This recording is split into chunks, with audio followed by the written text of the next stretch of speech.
Welcome back once again to Premium PYQ 2.0 course. In today's video, we are going to start our June 2023 session. Before that, we have already covered from June 2019 to December 2022. Okay, we have covered all the papers and the free version of 2021 is available on YouTube. So make sure that you have watched all these parts. And now we will be doing the advanced version of this Premium PYQ 2.0. Okay, so let's start and you will find a new interface from moving forward. And so if you are having the premium plan, yearly plan, then the PDF will be shared with you in your appropriate group. Okay, so make sure that you are watching complete video, and for having yearly plan, you will get this PDF absolutely free. Okay, so what we were doing as of now, we were solving from question number 1 to 100. Now we will some change our little strategies right now. Now we will do first 30 questions in the reverse order because monotony is never good. So we will reverse the order and we will find out how things are going on. Okay. All right. You will find maximum PYQs repeating. So don't worry. Just note all these down in your copy, in your notebook, in your tab, whatever you are using, and enjoy the video.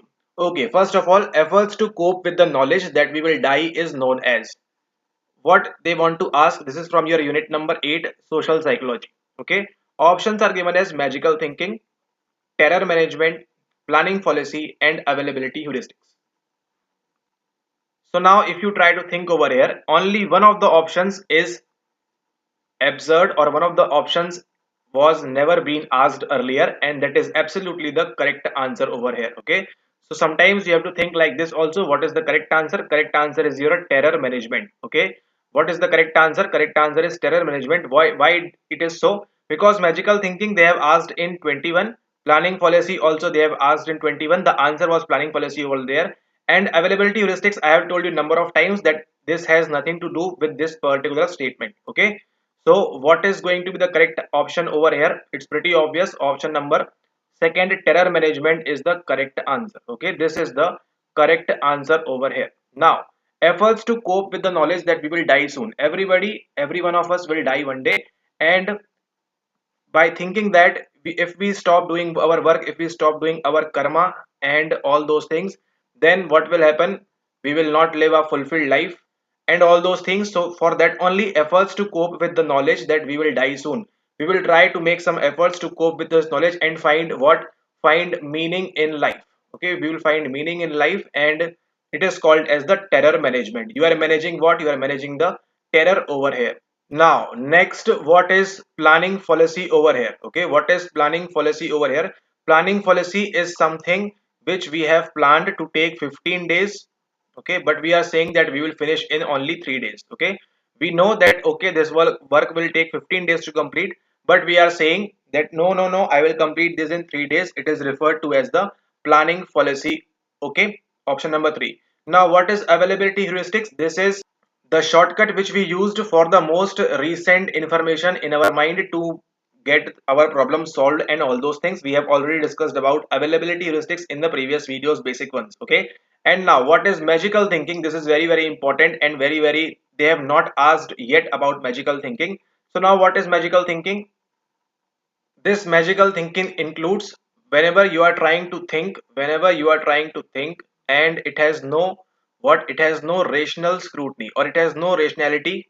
We can say, then we are saying that okay, it has no rationality. Then only we can say okay, we are doing the magical thinking. Okay, let's suppose there is one person and there is another person. Okay, they both stay in what? They both stay in same house. Okay, now it is not necessary if this person is good, then only this person has to be good. It is not necessary. Though they are sharing a same house, or though they are sharing a same neighborhood and all those things, but it is not rational to think that these two people will be similar or they resemble to each other. Things like that. Okay. So this is called as the magical thinking. I hope you got all the 4 points right now. Okay, let's move forward to the next question, which is the previous one, and which goes like this. Okay, now more things. See, everything is again a PYQ repetition. Everything again, what is mentioned over here is a PYQ repetition simply. Okay, how women are likely to gain more number of valued positions during the time of crisis. This is referred to as. This is simply just get the knowledge over here. This is simply your glass cliff effect. Okay, women are likely to gain more number of valued positions during the time of crisis. It is called as glass cliff effect, same as it is. Okay, now what next is our glass ceiling phenomena. Okay, now what is this glass ceiling effect? That females are not considered good for higher positions. Okay, and that's why you will find most of the CEOs, brand ambassadors and all those things being male. Why? Because of the glass ceiling effect. Females are being compared or being thought of as a inferior thing, that they can't hold the higher positions and they will not be, they can't be good managers and things like that. Okay, so this is your glass ceiling effect. Now next we will talk about what is singlism. Singlism, can you just try to think what is singlism? Singlism is for someone person who is not in a relationship and staying single. It can be either male or female, whatever the case can be. So now when the society start what, society starts to discriminate, society starts to discriminate and do negative stereotyping, then we only say that okay, what is happening over here? Negative stereotyping, singlism is happening over here. They can ask you again for this particular question. Okay, so if you are single, the other people will start discriminating against you. Okay, this is called as the singlism. And what is tokenism? What is tokenism? We will leave this as of now, because whenever you will find next question, you will answer tokenism over there if none of the three things are matching over there. Okay, all right, let's move ahead and do another question. See, another question is simply your, who is the author of the book Escape from Freedom? Okay, this I have told you, this is from your B book. Directly question is from your B book, as well as which I have shared that PDF in our group. Okay, in group premium 2.2 you will find this particular question, Escape from Freedom, in that PDF as well. Okay, in that PDF as well you will find this particular name, Escape from Freedom. Who has given this book? This book is simply written by Fromm. Who is this from? This is your Erich Fromm. Okay. Now see why the Sullivan is mentioned over here, and you will find one more question coming up in December 23 based on this Henry Stark Sullivan. Okay. Now I have told you that Adler, C. Jung plus Sigmund Freud were three contemporary people. Okay, three contemporary people at their time, and Adler has given some psychology, Carl Jung has given some psychology, and this guy has given psychoanalysis. Okay, and it is referred to as the Alfred Adler. And you will find one more question in June 2024 based on his therapy. Okay, don't worry. Who is this Horney guy? She is not a guy. She is a she. So this is your Karen Horney. Karen Horney, and she told us about what? She told us about our that thing. What? Our neurotic needs. Okay, she told you about neurotic needs. So don't worry, if the question comes, we'll find out. But all these are what? All these are somewhat related to your psychoanalytic theory and at that time, and someone is neo-Freudian and some are not. Okay, and this she also told us about womb envy, as Sigmund Freud told us about penis envy. Sigmund Freud told us about penis envy. She told us that okay, males might have womb envy. Okay, just like girls have penis envy, she told that okay, males might have womb envy and things like that. Okay, let's move ahead and do another question. Another question is again see a simple one. Okay, very simple one. The emergence of Oedipus and castration complexes. It's pretty simple. You will find in the phallic stage, mentioned in the NCRT as well and general psychology books as well. The mnemonic for this Freudian theory called as the psychosexual theory of development, and the mnemonic for that one is OAPLG. Okay, this is how you will remember for your entire life. Now OAPLG is the mnemonic. Let's move forward. Easy question, some simple PYQ repeat. Okay, see, I have told you number of times to remember this Hans Selye, and he has given three-stage model called as the general adaptation syndrome. Okay, gas. And what is the mnemonic for this? We have discussed in the previous December 2022 array. Okay, stands for the alarm, resistance and your exhaustion. Okay, pretty simple. Again, a same PYQ repetition. Okay. Now let's move forward. See, this is what the benefit when you do the more PYQ. See, this is a simple PYQ. I have told 6 into 4. Just mark where it is and you will get the answer. Just move forward. Values in action asked in June 24. Okay. Asked in June 24. Classification of character strengths and virtues. We have already discussed number of times. Given by whom? Given by your Christopher Peterson and Martin Seligman. Again, Martin Seligman. Okay, who is this Martin Seligman? He has given us the book called as the AH. I have showed you the image also in the previous videos. Okay, This AH book is also theory, and which is based on what, or this theory is based on this PERMA model. Okay, PERMA model is also given by him. Positive emotions and things like engagement, relationships, and management. And just remember what is the full form of this thing. Okay, now 6 into 4, you just saw this thing and you just move forward. We have done this in PYQs number of times. Okay, 6 into 4, 24 character strengths. Now let's move forward. See again a question: which of the following is not a chromosomal disorder? I have told you from where to study all these things. Okay, which of the following is not a chromosomal disorder? See, now you will understand for your entire life. Chromosomal disorder, it means something has to do with these 23 pairs. Okay, pretty clear? All right. Characterized by sub-average, okay, whatever it is, but we will focus on the chromosomal disorder. It means out of these four, only one is such that it is not a chromosomal disorder. Okay, so did we studied about this thing, Down syndrome, previously? Yes, we did. Did we studied about Fragile X? Yes, we did. Did we studied about trisomy 13? We studied about trisomy 21, but it's fine. Trisomy 13, you can relate. Okay, trisomy, it can be something. Okay, so but what we did not studied yet, we did not studied yet about cerebral palsy. If you will read that book, you will find the reference of this also, and this is the correct answer. Okay, this cerebral palsy, cerebral is in your, pretty obviously, where it is not a chromosomal disorder. Simply Down syndrome, called as, also called as trisomy 21, where we have one extra chromosome in the 21st pair. Okay, Fragile X we have already discussed in previous PYQ, broken X. Okay, and trisomy 31 we don't know as of now. Okay, so it's completely fine. The benefit of PYQ is we know these two confirm. We were doubt in that, but we will mark option number 3, cerebral palsy. Okay, and this is the correct answer as well. Now moving forward, see in this thing, heritability. Now here you have to learn something, which of the following is true about the concept of heritability.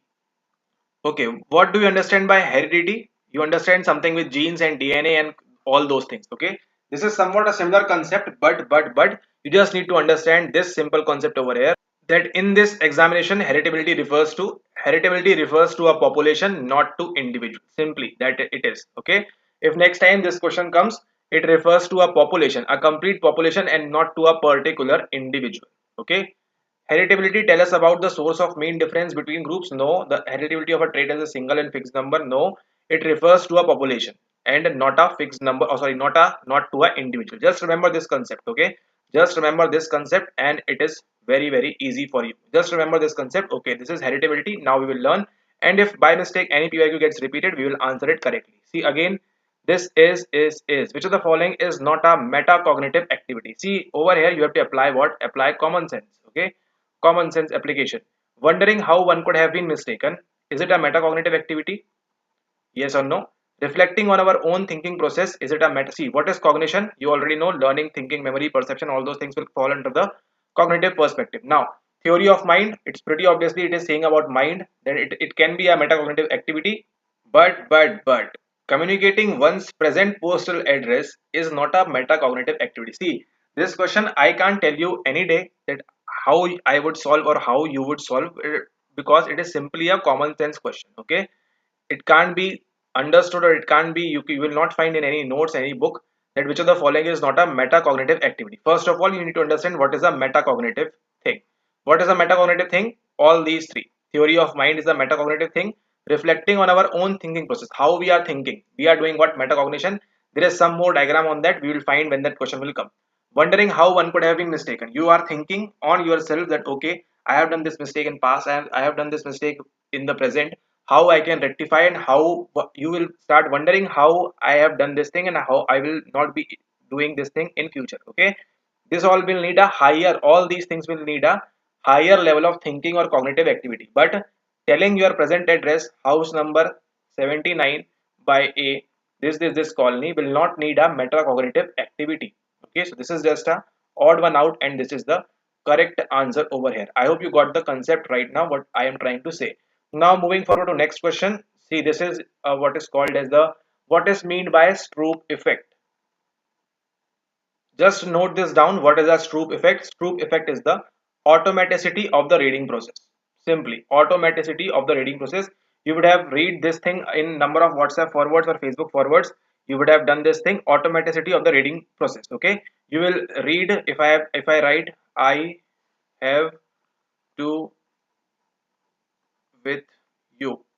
You can read this, I have to go with you, something like that. Go with you read this very normally. Okay, so you can associate this thing with called as the Stroop effect, automaticity of the reading process. Okay, you can read this thing. Okay, if I have writing something like that, just get this. Stroop effect is simply the automaticity of the reading process. Okay, you can google it also if you want, but it is not that beneficial. What is the correct answer? Correct answer is your option number second, automaticity of the reading process. See, planning before acting, no. Role of silence in language, no. The tendency to focus on a superficial feature of the problem at hand, no. Okay, correct answer is your automaticity of the reading process. Now, this is a very good question coming up. Which among the following is true about process of extinction of behavior in classical conditioning? Okay, so what we are talking right now is our classical conditioning. As soon as you read this, what comes in your mind? I Pavlov comes in your mind. 1904 comes in your mind, and all those CS, ER, US, UCS comes in your mind. Okay, now what is the extinction? Extinction is the, we can say, relapse, or not relapse, but we can say extinction is the discontinuation of the learned behavior. Okay, discontinuation, or we can say forgetfulness of the learned behavior. Okay, it is called as the extinction. The behavior will not will be no more eligible, not eligible, available for the person to see and things like that. Okay, you will find it shortly. Just read some general psychology book, you will find what extinction is mentioned in the C book as well, mentioned in the NCRT as well. Okay, what is extinction? Go and read over there. Now, increase in magnitude of CR, no. Gradual diminishing of CR. See, what is CR? CR is a condition response. I will tell you by examples. First of all, let's draw over here.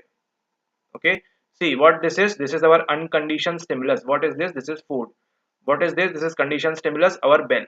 Earlier it was a neutral stimulus. We have solved this particular question as well in previous videos. Now, what is the CR? CR will be the salivation through CS. Okay, now what is going to happen is CS presented, food given, and salivation. It will happen like this. CS will come, then very quickly UCS will follow, but just the CS is rang, the bell is rang, you will give the condition response. The dog will salivate over here. Okay, but let's suppose bell is rang, bell has rang, or bell is ringing, whatever the past, present, future, or whatever it is, and this UCS is not presented. Let's say one time, two time, three time, four time, five time, six times. So let's suppose 60 times the food is not presented. Then the dog will think that okay, you are fooling him, and he will or she will start to stop salivate. And what is that? That is the condition response and gradual diminishing of CR. It is called as the extinction. Okay, so what is extinction? Extinction is the gradual diminishing of CR, that is the condition response. Okay, so see what I just drawn over here. What I just draw? They have mentioned in the options as well. UCS follows CS. CS, after this it is followed by the UCS. Okay, but this is not the answer. Answer is simply your gradual diminishing of CR over here. It is called as the extinction. Okay, option number second is the correct answer. Gradual diminishing of CR is called as the extinction. And now I would like to also tell you what is generalization. What is generalization? The dog will salivate to this bell as well, the Airtel bell as well, or the Ting Ting bell as well, or whatever etc. XYZ bell you are having. The dog will start salivating to each of these stimulus. Okay, this is called as the, this is referred to as the generalization, and these two are very very important concepts in your classical conditioning. Let's move forward and do this thing. See again, a application based good question on classical conditioning. Okay, this is a very very good question. If you understand the complete concept of classical conditioning, you will answer this very very easily and correctly. See what they are trying to say. When a lighting flashes nearby, okay, you are at your home and this lighting is flashing. We wince, okay, I hope you know the meaning of wince. That okay, you are closing your eyes, opening your eyes, things like that, and start to prepare ourselves for the thunder to follow. Okay, so whenever, if any day you would have seen lighting flashing nearby. Okay, you are staying at your home and you are seeing lighting flashing nearby, you prepare yourself to thunder to follow, or we can say rain to follow and things like that. Okay, now you will, what you will do, you will take your phone and keep in charging, because light might also go. This is a more suitable example, more suitable question for you guys. Okay, why? Because the light might go, so what you will do, you will start preparing to charge the phone, telephone, tab, whatever it is. Okay, this response to impending thunder is called as, is it a unconditioned stimulus? Is it a unconditioned response? It is a conditioned stimulus, or is it a conditioned response? We just solve this thing in the below or in the previous question we just solved this thing. Okay, when a light flashes nearby, firstly was it a unconditioned stimulus? No, it is a conditioned stimulus. This lighting is a conditioned stimulus. Why? Because we know after this lighting what will come? The thunder will come. So this thunder is what? Thunder is our unconditioned stimulus. This response to impeding thunder, what our response is, what it will be called? Will it be called a unconditioned response? No, pretty obviously. Then only these two options are easily eliminated because I have just told you. So what is the correct answer over here? Correct answer is your option number 4, conditioned response. I hope you got the concept why it is. If you're not getting the concept, read NCERT once or any general psychology book once. Okay, you will get this concept clear. Okay, this is simple classical conditioning prime example. What is happening over here? Okay, you are doing this thing because of the conditioned response. Every time there is a thunder, you know now light is going 99.9% light on the electricity is going to cut down from your area. What you start preparing? You start preparing your phone for charging and all those things. Okay, let's move forward to next question. See, simple PYQ repeat. I have told you this guy has given three laws and they have asked you this law of effect. I have told you in PYQ as well. Okay, PYQ, and based on this law of effect, who came in picture? Skinner came in picture with his Skinner box and operant conditioning. Okay, so what will be the correct answer? Try to answer. I am not going to answer this question. Okay, you will answer on your own. Thorndike's law of effect. I have told you number of times this. Okay, I have told you the complete story how Skinner came with his idea based on this law of effect. Apart from that, what Thorndike has told, not told, law of what? Practice, exercise, and law of one more thing. Okay, I'm not able to remember as of now. And yes, second one is your law of readiness. Okay, law of readiness, law of effect, and law of practice or exercise. Okay, but what is law of effect? Option number second. Just get it as it is. I have told you number of times. PYQ repeat, simple PYQ repeat. See, again this thing, it is a new question. What is mean by stroboscopic motion? Now you need to understand over here what is stroboscopic motion. We perceive an object is in motion whenever its image moves across our retina. Just get this definition simply as it is. If it is repeating again, just mark this. If it is not repeating, they might change some pattern of asking this question, but the phenomena remains same. We perceive an object is in motion. We will perceive an object is in a motion whenever its image moves across our retina. Whenever our retina, the image will move across, we will perceive it as it is moving. Okay, it is not loss in sensitivity to motion. It is not that. The correct answer is your, I will highlight with the green one for your ease. This is the correct answer. Now what is the this thing? Loss in sensitivity to motion? No. Tracking objects only in darkness? No. Tracking only the upward motion of objects? No. Okay, all right. What is stroboscopic motion? Stroboscopic motion is we perceive an object is in motion whenever its image will move over our retina. See, again, this is a simple PYQ repeat. I have told you number of times this F pot is so much important. F pot is so important. I have drawn also frontal lobe, parietal lobe, occipital lobe, and temporal lobe.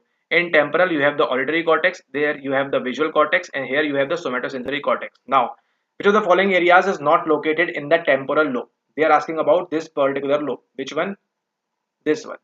Okay. Now, area for perception of body sensations such as heat, cold, touch, pressure, pain. Yes, pretty obviously, option number 1 is the correct answer. Because this is present where? It is present in the somatosensory cortex of the parietal lobe, and we have done number of times in PYQ as well. Area for perception of movements and recognition of faces. Yes, it is the part of temporal lobe.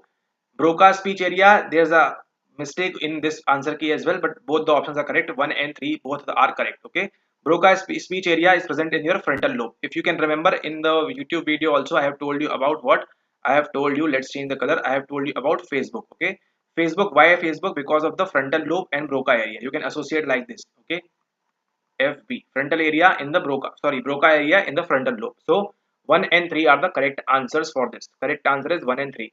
Primary auditory area, pretty obviously it is the major part of your temporal this thing. Alright, let's move ahead. This is from your unit number 4. Let's move ahead. See again PYQ. Simple PYQ repeat. Amygdala, part of the system, is responsible for one of the following functions. It is pretty simple, emotions. Okay. There is no need to think about this. As soon as you saw amygdala, it has to be emotion. For memory, we have the hippocampus. Okay, for learning, for thinking is different thing. Okay, amygdala part of limbic system, emotion. Just get over this amygdala. Now see again what they are telling you a unipolar neuron found in the somatosensory system are sensitive to somatosensory system. Where it is present? It is present in the parietal lobe. It is present in the parietal lobe. Now why it is present in the parietal lobe? Because of the visual sensations? No, it goes to our occipital lobe. Auditory sensations? No, it goes to our temporal lobe. We just solved this question. See, PYQs are repeating in the paper itself. Same paper, PYQs are repeating, but you have to study. Okay, now the correct answer is your tactile sensations, because whatever you touch, feel, feet, and hard, cold, whatever it is, based on the tactile sensations. Tactile sensations is the correct answer. A unipolar neuron found in somatosensory are sensitive to the tactile sensations. If I touch you, if you feel cold, if you feel hot, whatever it is, the tactile sensation will send message to the parietal lobe in the sensory somatosensory system. That is why it is telling you soma. What does soma mean? Soma means your body. Okay, body touch and all those things. All right, and this olfactory sensations is not going to go over there. Now let's move forward to next question. See, which part of the brain are connected by the cerebral aqueduct? Now here you need to learn one more thing, which parts of the brain are connected by cerebral aqueduct. This type of question was asked for the very first time. So now you have to, in your brain, you have two ventricles like this. These are called as the lateral ventricles. Because why lateral? Because they are this sideways thing. Okay, lateral ventricles. And now they are asking about cerebral aqueduct. Now this is connected by what thing? This is connected by your third and fourth ventricles of the brain. Okay, third one is your over here. You have the cerebral aqueduct, and the fourth one is here. Okay, so if the question gets repeated once again, which part of the brain are connected by cerebral aqueduct, you will answer third and fourth ventricles of the brain. Okay, 100% correct answer over here. See, frontal and parietal lobe, I have told you a number of times. If this thing was here, I would have told you earlier also. Okay, so option number 4 gets eliminated. This also gets eliminated. Now you are confused between 50-50, 1 and 2, but the correct option is your option number first. Okay, this is the correct answer, and be prepared for the next time. They might ask you about this as well. Okay, let's move forward to next question. See, you are getting, everything is getting PYQs and repetition number of times. The formula used to estimate how many homogeneous test questions should be added to a test to raise its reliability to the described level is what it is. It is simply your KR20 over here. See, this is not Pearson product moment correlation. It is not talking about correlation. So you will eliminate easy. We are not talking about coefficient alpha as well, and this one as well. So option number 4 is the correct answer, KR20. Cooder Richardson 20 they are telling you about. Okay. If you read the A book, you will find the reference for this as well. Okay. Don't worry, this will not repeat. But if it gets repeated, just identify the keyword. What is the keyword over here? Keyword is your how many homogeneous test question. Homogeneous test question should be added to a test to raise its reliability. This you can mark this KR20 and just move ahead. Okay. But the important thing is for the ICR, internal consistency reliability, this is going there, this is going there, this is going there, and then Rulon and Fender. We have discussed this thing in PYQ theme 1. Okay. All right. Let's move forward and do next question. Again, this is from your factor analysis. A researcher carried out an analysis in which he looked for underlying theoretical structures in his construct. Which one of the following design he used? So now in this thing he used what? He used exploratory factor analysis and confirmatory. Now there are two types of thing, EFA, exploratory, and confirmatory, CFA as well. But whenever we are having this thing, underlying theoretical structure, whenever we are not here to confirm anything, we are exploring things, we will answer this as option number 3 is the correct answer. Exploratory factor analysis is the correct answer. Make sure that you have watched theme 3 before this for the complete understanding. Okay, theme 3, you can refer to theme 3 where we have discussed complete FA over there. Okay, this is very important. The correct answer is your option number 3. Now let's move ahead and solve another question. See, a basic set of belief that guide action, I have told you number of times, simply a paradigm. Let's move forward. Ontology is not, teleological not, and axiology is also not the correct answer. So in here, what is the correct answer? Paradigm. I have told you a paradigm school of thought, and this question was repeated in June 24 as well. Okay, what is a paradigm? Paradigm is a school of thought, a basic set of beliefs that guide action. Okay, so psychoanalysis is a paradigm, we can say pragmatism is a paradigm, and things like that, where many people believe that okay, this is the correct thing for a certain period of time, and things like that happen again and again. Okay, this is a simple paradigm option over here. Let's move forward. Next question is saying the test requires someone to demonstrate his or her tailoring ability is best classified as. So just it is just simple a common sense question over here. Once again, you are standing over here and someone is able to judge your tailoring ability. You are demonstrating your tailoring ability is best classified as? Is it a self-report test? Is it a standardized test? Is it an objective test, or is it a test of maximal performance? Again, a common sense question right now. Correct answer is your test of maximal performance. How better you can perform in front of him or her is the thing which you can show by your tailoring ability. Okay. So see, they have written tailoring over here. Next time they can also write cooking. Okay. The test requires someone to demonstrate his or her cooking ability is best classified as. So do you think cooking ability is a self-report test? No. Is it a standardized test? No, it is. Cooking is not standardized apart from MasterChef and all those things, and it is also not an objective test. So correct answer is your option number 3, test of maximal performance. Okay, test of maximal performance. You have to apply some basic common sense like these in the exam hall as well. Okay. All right. Standard deviation of sampling distribution is known as what? It is known as simply sampling error. The same question was asked in June 24 as well. The same similar question was asked in June 24 in DEC 23. Okay, same question was asked and the answer was also the same. SD of sampling distribution is known as your sampling error. Standard deviation of sampling distribution is known as what? Is known as a sampling error. Not a parameter, not a transitivity, not a effect size. Correct answer is your sampling error. Now, the present article describes a qualitative study of the career development, blah blah blah, whatever it is written over there. It is just you have to identify the odd one out. First of all, I would like to tell you this phenomenological grounded theory ethnographic case study. What I have told you, all these are a form of your, if I have not told you, are qualitative research. Okay, these all come under which head? Comes under qualitative research. Another one is your quantitative research. Okay, so now over here, what they are trying to say is the correct answer over right now over here is your option number second, grounded theory. If you can remember the previous video, I have told you that whenever you will find things like coding and all those selective action and all those things will come in picture, you will mark a grounded theory study over here. Okay.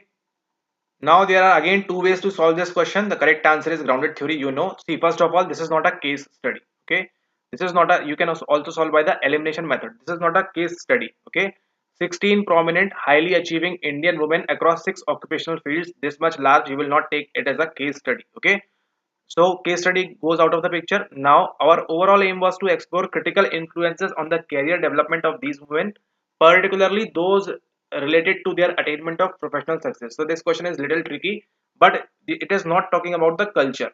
Okay, and also you know in phenomenology you talk about what? You talk about real or reality experiences and all those things. So only one option is left and that is your grounded theory. So in real time exam also you have to apply some this type of basic concepts. If you have read the ebook, it is very good.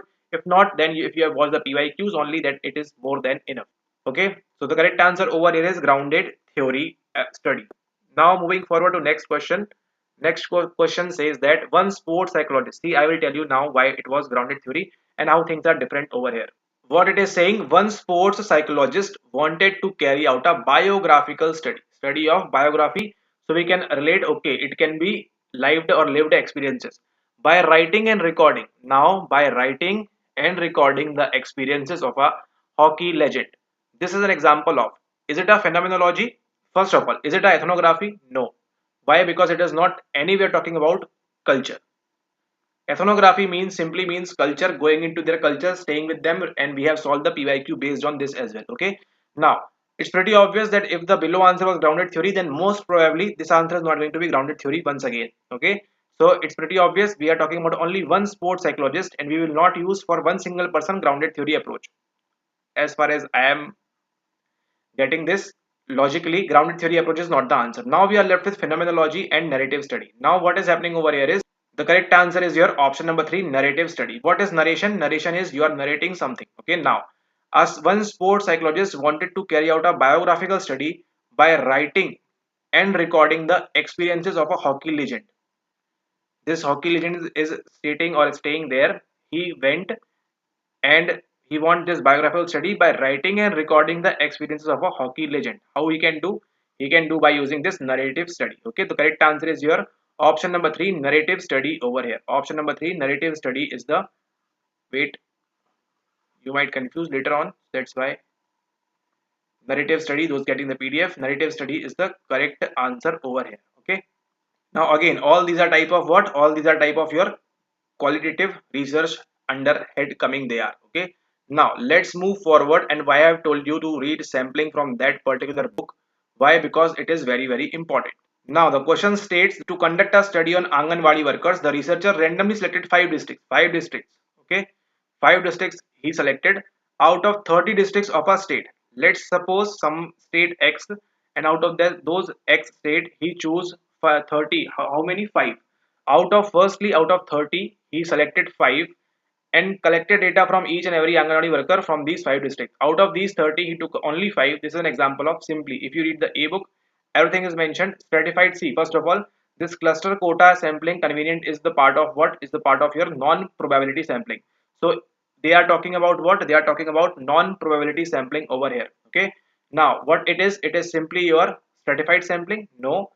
Cluster sampling, quota sampling, or convenient sampling. The correct answer is your option number second, cluster sampling. Okay. Firstly, what he did, out of 30, these 30 districts, he just chose only 1, 2, 3, 4, 5. So a cluster was there, and out of those cluster, he chose only 5 districts, and from there he or she used Anganwadi worker. Okay. So this is not a quota sampling, convenient sampling. The correct answer is your cluster sampling. Okay. I have told you the mnemonic as well, QAJSSD for the NPS. Okay. Now let's move forward and solve some more questions. We are left only with five. First of all, there are three types of postmodern therapies, which out of the following is not a part of postmodern therapy. Now you need to understand over here. There are three types of postmodern therapies.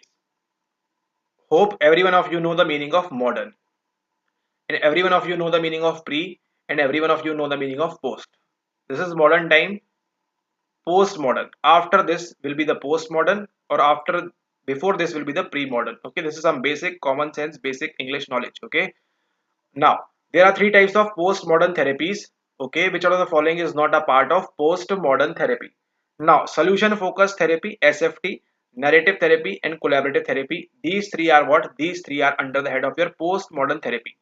But this field based therapy, see, the name is only suggesting field based therapy is not a, we can say, a postmodern one. So the correct answer is your this thing, field based therapy. Why? Because the question is asking about which out of the following is not a. And very interestingly, you will see a shock when I will tell you on June 2024 paper. This thing was asked in June 2024. Okay, you will be surprised, but don't worry, we will deal that. Okay. Now, next question that is coming up is, you need to understand over here. See, what is pedocentrism? Just get this simply as it is. Show the path of knowledge and guide the child to get knowledge. This is simply pedocentrism. If the question gets repeated again, just mark this. If not, just move forward. Okay. You are not there to solve questions like these. Okay. These questions you are not there to solve, because you can't go by studying each and everything what is in this world. Okay. But you must read what is important for you. Okay.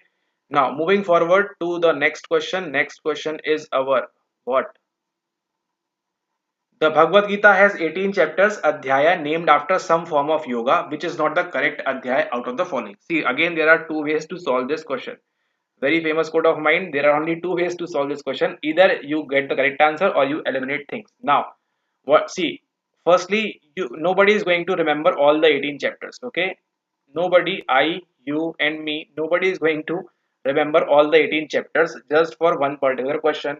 Okay, until and unless you are so much into this thing, then it is likely impossible that anybody is going to remember all the 18 chapters. Okay, see, come on, people are not able to remember 8 stages by what? That psychosocial theory, Erickson. I have told you number of times, you have to mark this concept of Erickson theory right before your exam, as well as that Kohlberg one. Okay, so this much is enough, but this is just some time waste. But now you have to act smart in the exam hall. Why? See, Dhyan Yoga, Akshar Brahma Yoga, Purushottam Yoga, and Jagrat Yoga. Okay, so what can be the correct answer possibly? What you can see, you have never heard Dhyan Yoga, never heard this one, never heard this one, and never heard this one. But as soon as you saw this word, Jagrat, you try to think, you try to analyze, okay, where I have heard this word. Then you will quickly remember I was doing premium PYQ and there was one mnemonic JSPT, and this J stand for the Jagrat. So I will take my chances and I will risk myself and I will mark that, okay, these are the levels of consciousness. So might be, this might not be a chapter in Bhagavad Gita 18 chapters. Okay. And then what happens eventually? You take or you took a risk and you got the answer correctly. This is the correct answer. Dhyan Yoga, Akshar Brahma Yoga, and Purushottam Yoga are the chapters Adhyay in the Bhagavad Gita, but Jagrat Yoga is not the, I mean, it is the correct answer over here. Okay, Jagrat Yoga is not a chapter in Bhagavad Gita. So, in the PDF which I have shared for that PDF of unit number 1, if you will find all the 18 chapters written down there in that PDF, just read, just go through a glance once right before the exam, but they might ask you again as well. Okay, so be prepared, and I have also shared one mnemonic AGDTS. We have covered this in PYQ. Okay, Abhyas, Gyan, Dhyan, Tyag, and Shanti. Now, coming forward to the last question for the day, which is our again a very absurd question. Okay, if you don't know this much, it's fine, completely fine. The correct answer is your Adhyatmika. Just move forward. Okay, what is Adhyatmika? Adhyatmika Vidya is the discipline and systematic knowledge of the self and environment attained through precise observation and critical reasoning. Right before exam, just associate this much. Okay, this is your Adhyatmika, and just move forward, just go through it. Don't need to do anything apart from that. Okay, Adi Bholika, Adi Bhautika, they have written sometimes wrong as well, what is happening over here, but the correct answer for you as of now is Adhyatmika. Just get this much, this will not repeat. Okay, and if it repeats, nobody is going to answer it correctly until and unless they are so much into this, all these philosophical things and all these things. Okay, don't worry, correct answer is your Adhyatmika over here.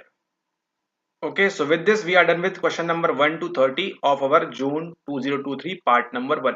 Okay, we are doing June 23 part number 1. See you all in part number 2. We will solve the next 30 to 60, and then eventually in the third part, mostly we will finish from 60 to 100. Okay, so these will be in 3 parts or maximum 4 parts, depending upon the time it is needed. Okay, I hope you enjoyed the video. I hope you enjoyed the new format, and the PDF will be shared to you once it is completed for the entire paper. And if you are not the part of yearly plan, then you can just note down all what is written in the PDF, and so that you can practice well again and again. See, mainly the sound which you are listening to is more important than what is written on the screen. Okay, see, written is okay, but what the sound, what the words you are listening to, what is the going in your temporal lobe, the Wernicke's and the Broca's of the frontal lobe, is more important than your visual this thing by from your rods and cones. Okay, so rods and cones, it's okay in your inside your retina and all those things. So see you all in the next part, and we will discuss more things of this particular paper which are very important. See, as you can see, everything is PYQ repeat. Okay, we have solved more questions, and you will find more questions coming up based just on the PYQs. Okay, so this was part number 1. See you all in part number 2. Till then, goodbye, take care, see you all soon.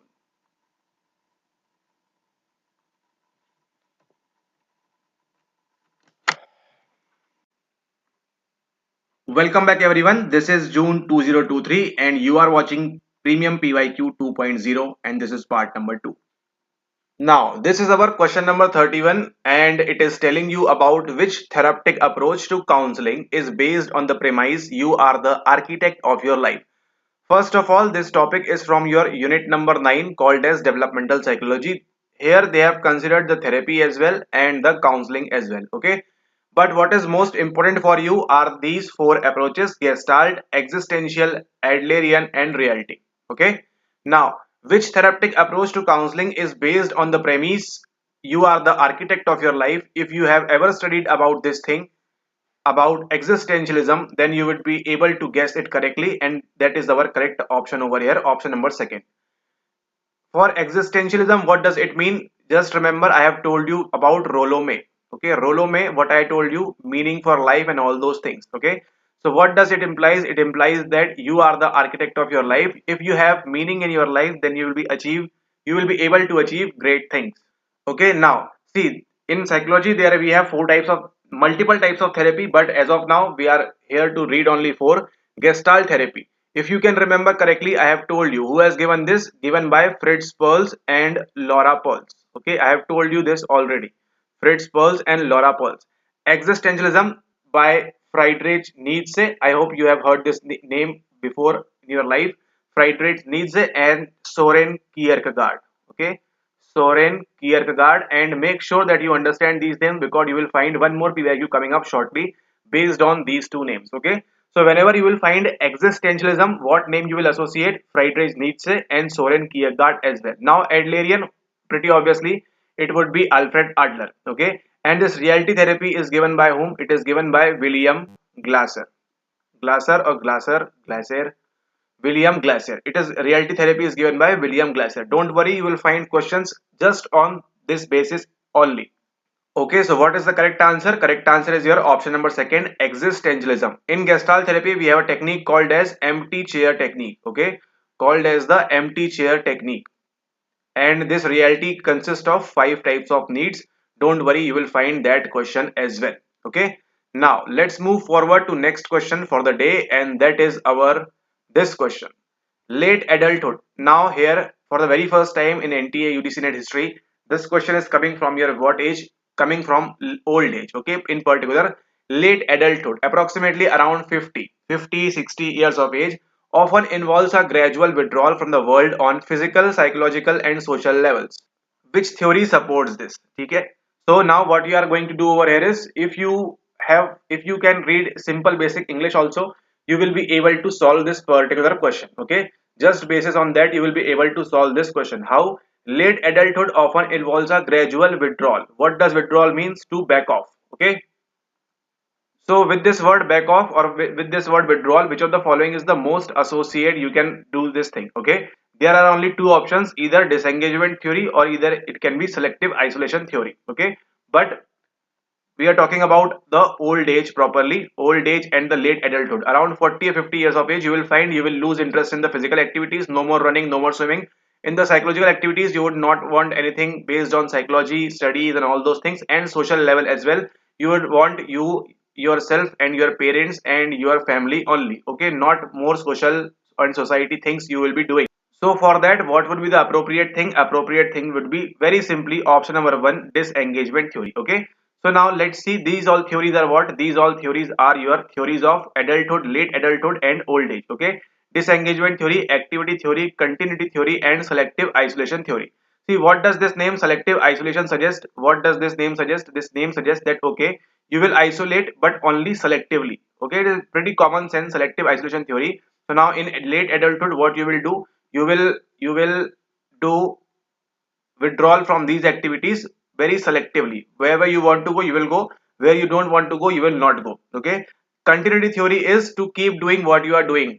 Activity theory is also somewhat similar like continuity theory, that okay, you are doing activities to keep yourself healthy. Okay, there is a long saying like this, that if you want to live longer and have good health in longer period of time in your old age, late adulthood as well, so what you need to do, you need to be active. Okay, so you will find some old age people taking parts in the that processions and that utsav and all those things happening in India. So why they are doing? Because of the activity theory. But what is the correct answer over here? Correct answer is your option number first, disengagement theory. Because what is does disengagement theory means? It means gradual withdrawal from the world on physical, psychological and social levels. Now next time what will happen, they will ask you about activity, maybe continuity, maybe or selective isolation, maybe. So you have to be well prepared that whenever we are talking about a gradual withdrawal from the world on physical level as well, psychological level as well and social level, on the three levels this is happening, we will refer to as the disengagement theory. Okay, this is a theory of your old age or late adulthood. Okay, so I hope you will remember all these now, what is happening over here. Now one more which I want to include also over here, where we discussed about this reality therapy by William Glasser, and he wrote this book around 1965. All right, so they can ask you around like this thing also, who has written the book on reality therapy? William Glasser, 1965. Okay, and he has also given you choice therapy as well. Okay, so choice therapy is also proposed by given by this William Glasser. Okay, now let's move ahead and solve another question, that is our, see over here you have to understand some principles. Simple skills develop in infants separately and independently and later develop into more complex skills.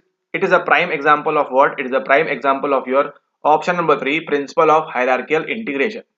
Okay, there is no rocket science over here. You have to understand this.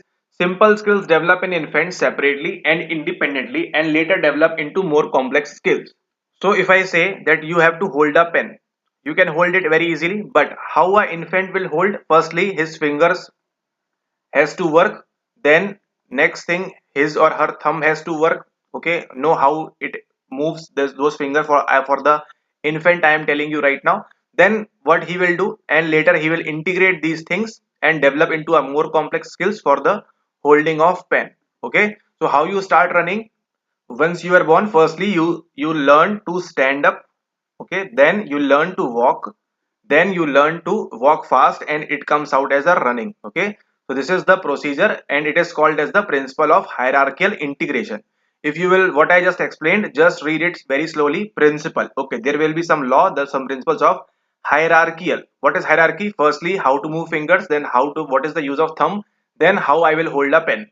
Firstly, how I will stand up, then how I will walk, then how I will run. Okay, so what, it is a hierarchy. Zero level, level 1, level 2, and you will start doing your level up. Okay, and integration, what you are doing, that you are adding all these things to make a more complex skills. Okay, so correct option is your principle of hierarchical integration over here. Okay, I hope you got this concept, and this is simple concept, just get this as it is. Okay, don't worry about this thing in particular. What is principle of hierarchical integration?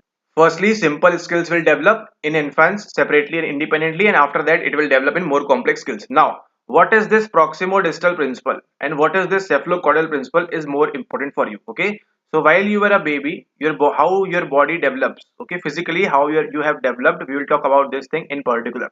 So proximo-distal means from inside. Okay, let's say this is a baby. Okay, this is a small baby. This is a small baby. Okay, so what does proximo-distal means? Proximo-distal means you will have this thing development from where, from the inside, from the center to the periphery.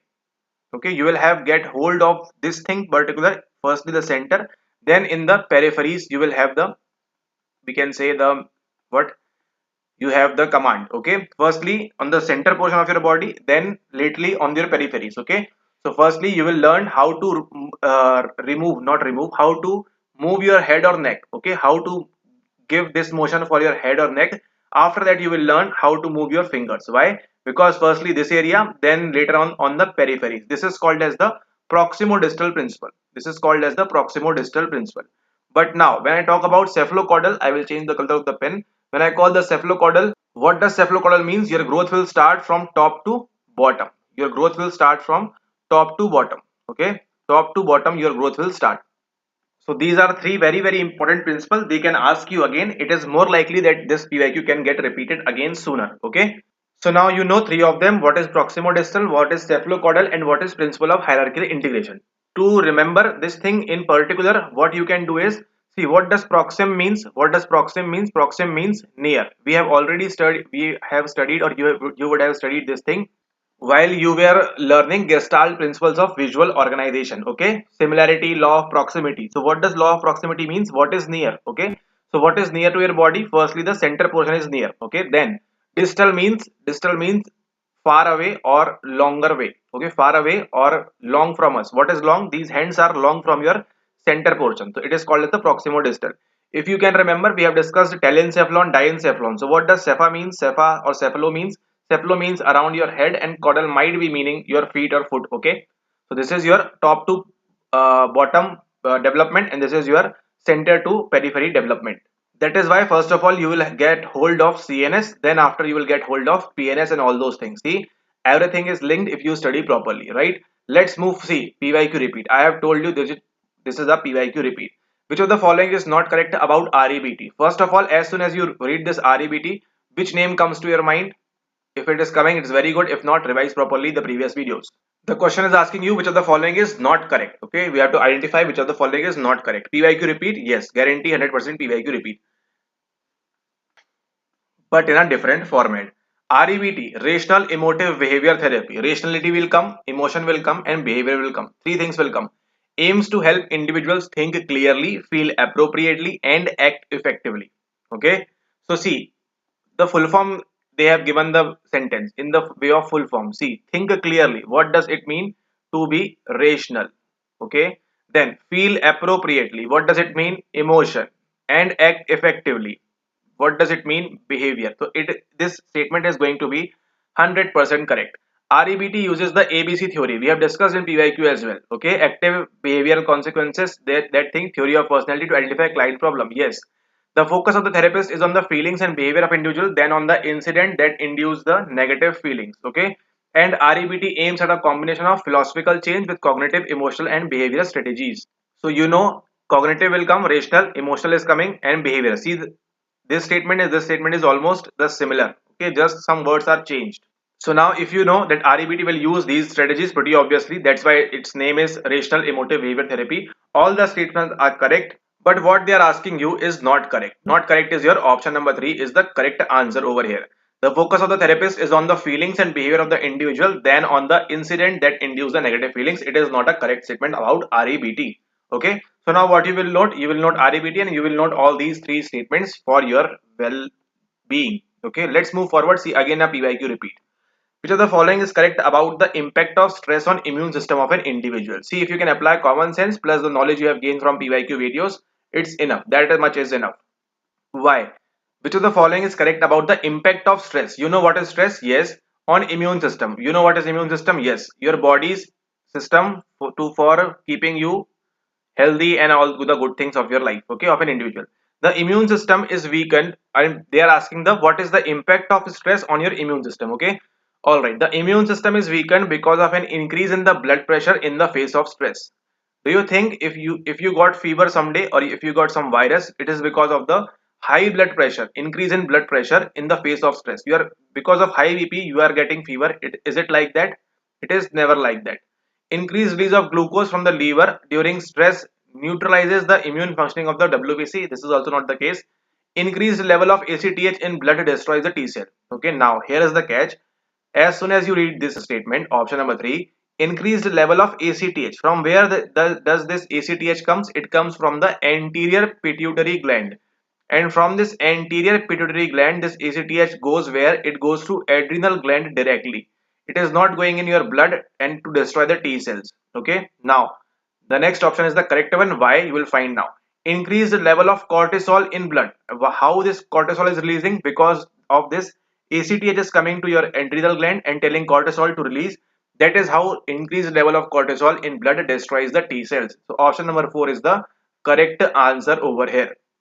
Alright, what is the correct answer? Option number 4, increased level of cortisol are there in blood which will destroy the T cell. And now what is T cell? T cell are also called as the what? Antigen.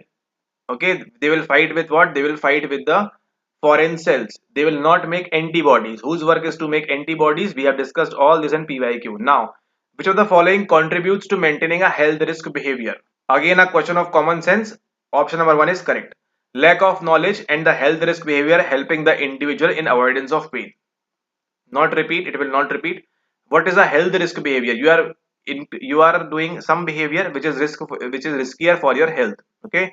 And which of the following contributes to maintain a health risk behavior? The question is saying that okay, which of the following things will you do to maintain a healthy risky behavior? Okay. First of all, what it will be? It will be lack of knowledge. You will not know, okay, what is a healthy behavior or not. And the health risk behavior helping the individual in avoidance of pain. Simply, what is a health risk behavior? Drinking alcohol, smoking, taking weed, marijuana, and all those drugs. Okay. What they do? They help the individual in avoidance of pain. In their daily life, whatever the pain is, it helps in releasing that. That is why option number 1 is the correct option over here. Moving forward, see, I have told you this thing and now it has come again. Which of the following describes resilience? As soon as you saw this name resilience, which name came to your mind? Emmy Werner or Emmy Werner. Okay, the Emmy Werner is the name which must come to your mind if you have watched the PYQ videos. If not, revise well. Okay, Emmy Werner. She has given this thing, you resilience, and what does it means? Individuals at risk whose performance is better than expected. This is the same phenomena that happens when someone is resilient. Okay, individuals at risk, someone who is at risk. COVID-19 came. Now this individual at risk whose performance is better than expected. So what will happen after this COVID-19 gone in 21-22? What he came up, he bounced back. Okay, one more thing you need to remember for this is bounce back. Okay, resiliency means to bounce back from whatever you are doing. Okay, and the more advanced version of this thing is from bouncing back and getting growth is called as the PTG, called as the post traumatic growth. Okay, so resilience and PTG are same phenomena, but we can say if it is 50% then it is 100%. Okay, or if it is 100% then it is 150%. Okay, so what is going to happen? Listen it very carefully. COVID-19 happened. Okay, you lost your near ones and all those things happen. Okay, now you are at risk. You feel like okay, your life is gone and all those things. But now what you did, you cope up with all those things and you bounce back and you maintain the healthy level, whatever standard of living you were living at that time. Okay, this is called as what? This is called as the resilience. But now what happened? You bounce back, but you what you did the PTG, post traumatic growth. This was a traumatic event in your life, and now what you did, bounce back. Pretty obviously, you will bounce back, but now you are grown 10x or 100x time of your life. Okay, you are doing this thing. It will be called as the post traumatic growth. You would have found this thing in number of movies, in Indian Bollywood movies, Hollywood movies, that okay, once they are shut down, or their business is shut down, or they are out of their work, they lost their job, what they do, they build a complete empire. Okay, what does it empire signifies? It signifies your PTG, post traumatic growth, and it is given by whom? It is given by Tedeschi and Calhoun. Tedeschi and Calhoun, just remember these names if they ask you. So resilience, I hope you got what it is, and PTG also, I hope you got what it is. But the correct answer over here is option number one: individuals at risk whose performance is better than expected. Now, which of the following does not come under cardiovascular disease? See, you know disease. Unit number 10 is starting from here. What does cardio means? Whenever you will listen cardio in your entire life, you will remember this heart or hurt, whatever you want to call. Disease is happening in your heart. Okay, simply. Now, cardio means your heart. You would have heard cardiologist. What he does, he did, or he do what he do, simply checking your heart health of those things. Okay, you would have also found one ad of Saffola, if I can remember correctly, one ad of Saffola oil, where they told you, or where they tell you to do what? To take care of your heart. Why? Because it is very, very necessary. And that is how this question is coming up next. The question is asking you which of the following does not come under cardiovascular disease. It means all of these diseases are related to what? Related to your heart, cardio, but one of these is not related to your heart. Firstly, myocardial. As soon as you saw this cardial, it means it is related to your heart. Crohn's disease, you don't know. Angina pectoris, you don't know. And cardiomyopathy. As soon as you saw this cardio, it's pretty obviously it is going to be related to your heart. It means you are now 100% sure that okay, option number 1 is not going to be the answer, as well as option number D is not going to be the answer. Now, you need to learn over here, Crohn's disease is not a CVD, or we can say not a cardiovascular disease. You will find this PYQ repeat again. Don't worry. Crohn's disease is not a cardiovascular, but angina pectoris is. Okay. So now what you will do, you will note down under the head of CVD. Cardiovascular diseases, firstly, what it is your myocardial infarction. Second is your cardiomyopathy, and third one is your angina pectoris. Okay. All three are what? All three are your CVD, cardiovascular diseases. Okay. Let's move forward to next question. See, there is nothing to explain. These are facts, and these are facts. Now, see PYQ repeat. I have told you to read REM sleep very properly, and if you will not read, you have to pay. Which one of the following is not a principal characteristic of the REM sleep? What I told you in REM sleep, what will happen? You will get dreams. You will have EEG activity. Okay, told you previously also. In NREM, you will not have dreams. It will be more deep sleep, but REM sleep you will have dreams, and you will have eye movements, rapid eye movements happening. EEG desynchrony, rapid irregular waves. Yes, correct. Lack of muscle tonus. Yes, I told you that your body might not move over here in the muscle tonus. You will lost the sensation, not sensations, but your body will not move during REM sleep, and you will have dreams as well in your REM sleep. Now, what is the only thing left? Lack of genital activity. You must need to understand this. No genital activity is taking place when you are doing REM sleep. Okay, when you are taking REM sleep, no genital activity is taking place. That is why option number 3 is the correct answer. Lack of genital activity. Okay, rest all these three things will happen. Note this down for the upcoming exams. Now, see PYQ repeat. We have just solved this thing, and I have told you the mnemonic as well. Amid. Okay, attention, and that what? Mimic, imitation, and desire, these things, and see how these are coming up again. Be motivated. Which of the following is not a stage? They are asking you not a stage of observational learning given by Albert Bandura. Be motivated to reproduce the behavior. Yes, it is the thing. Remember what was observed. Yes, memory. Exploring the environment. Pay attention. Yes, attention was also there, but what was not there? This was not there. Exploring the environment was not there. So pretty obviously, this is going to be the correct answer. We have just solved this in PYQ, so we will not waste time on these type of questions. Okay. Now, moving forward, the basic aspect of philosophy of early Buddhism falls into. Now, over here, this is from your unit number 1, and I have told you no need to study unit number 1 that deep. Correct option is your theory of knowledge, society, and reality. Option number 2. This question is likely 99.9% not going to come in the exam, but if it comes, The basic aspects of philosophy of early Buddhism were knowledge, society, and reality. They can give you long sentences, but the theme will be knowledge, society, and reality. So the correct answer is your option number second, A, B, and C only. Alright, let's move forward. Next question is C. What I told you, existentialism is associated with which of the following names? Just now you heard the explanation and you heard Soren Kierkegaard and Friedrich Nietzsche are associated with the existentialism. See, if you were doing PYQ on your own, you would have not found this thing, but now you know Soren Kierkegaard and Friedrich Nietzsche is 100% going to be the answer. So either option number second is correct or either option number 3 is correct. And this is what makes your life easy. Why? Because option number 3 is the correct answer. A, C, D only. Now you will associate one more name. What is it? This is Edmund Husserl. You will find this name coming up again. Okay. If you are watching our full course, Hindi or English, whatever it is, if you are watching full course, we have included this Edmund Husserl in that full course as well. Okay. So that is why it is important. Edmund Husserl has also talked about what? Existentialism. Vladimir is not an option. See, you can associate this with Vladimir Putin as well. Okay. If you try to think Vladimir, no, or maybe it can be some other person associated with some other theory or philosophy, but as of now, existentialism, what does existence mean? Why you are living? What is your existence? Means where you are living, why you are living, what you want in your life, and just ism is associated with that. It means okay, they will talk about this only. So Soren Kierkegaard, Friedrich Nietzsche, and Edmund Husserl are the three names, prominent names associated with your existentialism. Okay, let's move forward and check another question, which is again going to be PYQ mostly. No, okay, it is a new type of question.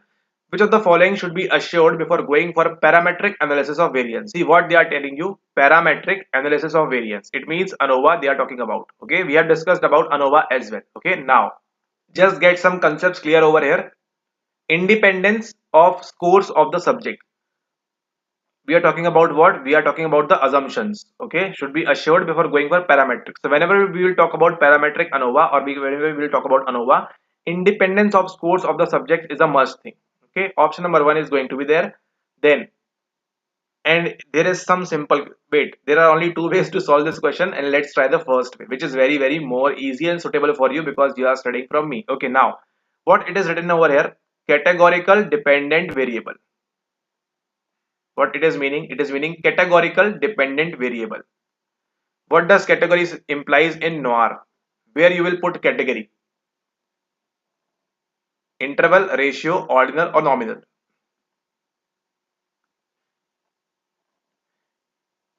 If I am saying there is category of psychology students, there is category of sociology students, there is a category of what is another one? We can say philosophy. We have three categories in our group. We have three categories with us: psychology, sociology, and philosophy. And we have data. So where you will put this data? In which of these things? Where you will put that data? If I'm having some categories, don't you think it is related to your identity? These guys have identity of psychology, these guys have identity of sociology, and it is of philosophy. So you can associate this thing with this nominal scale. Okay, and now what we are talking about, what we are dealing with analysis of variance, ANOVA. Is it a parametric or non-parametric? It is a parametric. It means if this data is what? This data is your nominal, then it's pretty obviously B option will not be the answer. If see, you can understand this phenomena if you have followed all the videos religiously and properly. Okay, this is the only second approach that I'm telling you. You can think like this also in the real-time examination. Okay, so as soon as you remove this B option, welcome to Psycho Professor. Okay, this is the correct answer over here. Option number 3, A, C, and D only. Okay, independence of scores of the subject should be there. Random assignment of subjects to the treatment. Okay, there should be no partiality and homogeneity of variance of the subject score. This is very important. Make sure that you remember this thing. Homogeneity of variance. What does homo means? Homo means similar. Variance should be similar of the subject scores. Okay, so A, C, and D, and that is why how we come with the concept of this analysis of variance, and these are the assumptions of that. Make sure that you remember this thing for your upcoming exams. Okay, now let's move forward with another question. Which one of the following are true about multiple regression? See, if you have watched the previous one, okay, if you have watched the previous one, I would say you will be able to guess at least what it is going to happen over here. Okay, we have solved that paragraph one. Now multiple regression, First of all, how it is correlated? It is correlated, sorry, how, from where this topic is coming? This topic is coming from your correlation, okay? But now, what we are having, we will have more than one variable or two variable, because we are talking about the multiple regression. What does multiple means? More than one or more than two, okay? In most of the cases, more than one basically, right? So, it is a linear regression. Do you think if it will not be a linear regression? Do you think? No. So option number 1A is going to be the correct option. It is a linear regression. Though it is a multiple, but still it is a what? It is a linear regression. Multiple regression, it is a linear regression. So option number A is going to be the answer. Now you are confused with B and C or D. Okay, either A and C is correct or A, B and D are correct. Okay, now see, there are more than one predictor. See, I have told you to remember this equation for your entire life. Y is equals to A plus BX. Why? Because this is the equation we are talking about right now. Okay, now see what is going to happen next. There are more than one predictor. If you can remember, in the previous video we were solving that paragraph, what I told you, a plus b1 x1 plus b2 x2 plus b3 x3. Why I was doing this? I was telling you about this thing. There are more than one predictor. These all are what? X1, x2, x3. These all are what? These all are your predictors. That is why we are using this multiple thing. Okay, and there are more than one criterion? No, criterion will be our fixed. Y is equals to this much. Criteria, this is our criteria. Okay, we are getting this value, so it will be fixed over here. All right, I hope you got what I am trying to say. If not, you will find more PIQs. Don't worry. Read the books.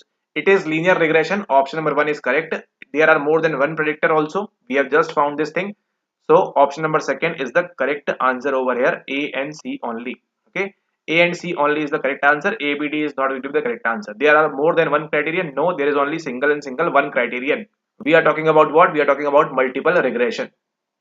All right, let's move ahead and solve another question on, see, this is a new type of questions you need to understand. And if I tell you, this is completely copied from your ebook, completely 100% copied from your ebook. If you will go and read, you will find the complete it will be resonating with this book. Okay, now which of the correct about multi-trait multi-method design? It is a design, multi-trait multi-method design. It is a design which is for what? Which was given by whom?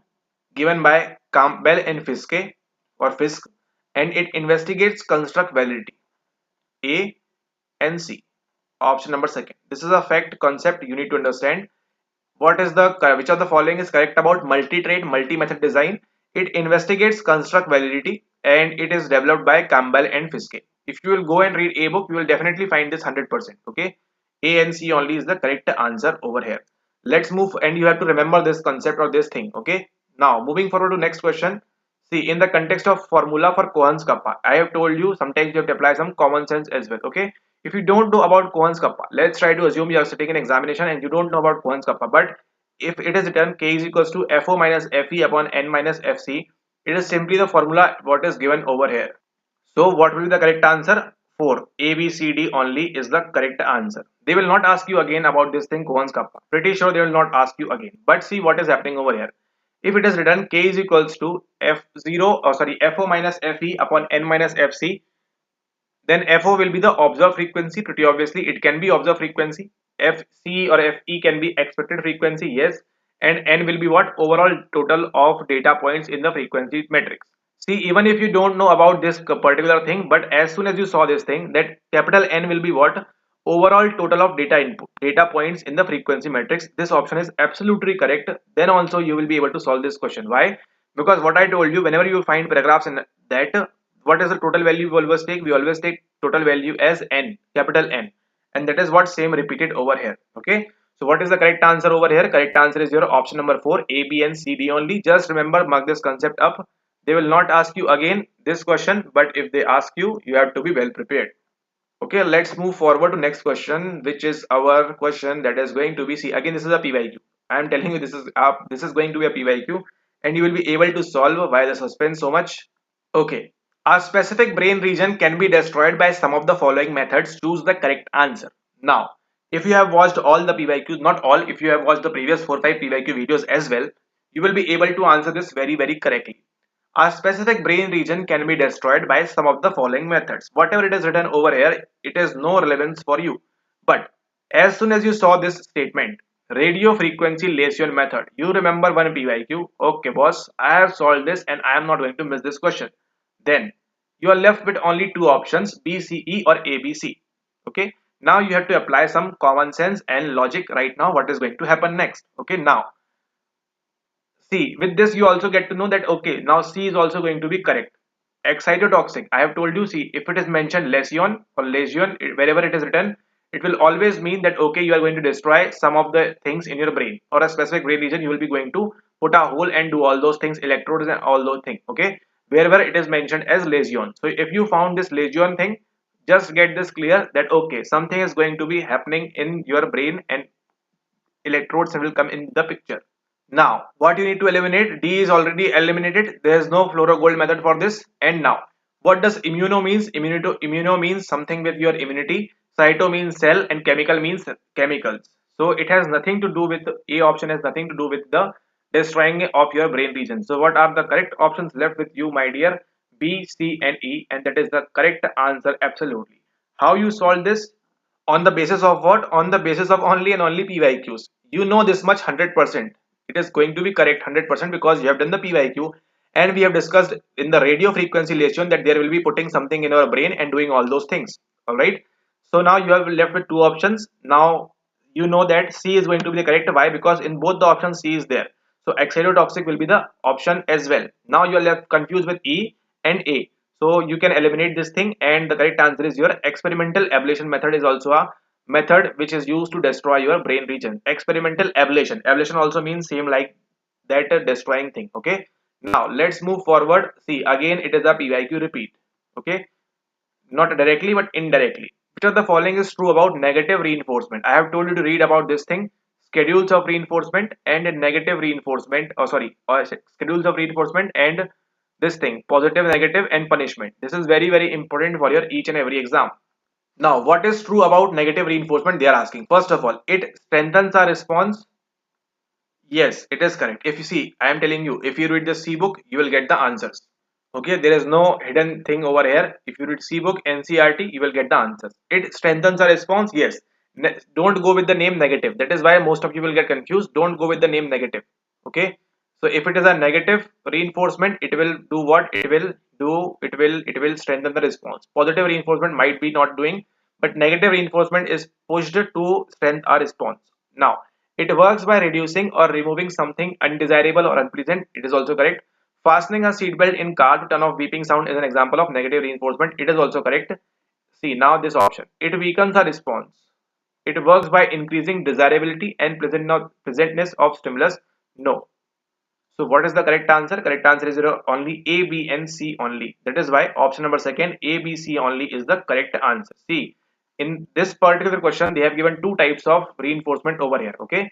In the first three they are talking about what? They are talking about your negative reinforcement. And the second two they are talking about what? Talking about positive reinforcement. See how this is happening.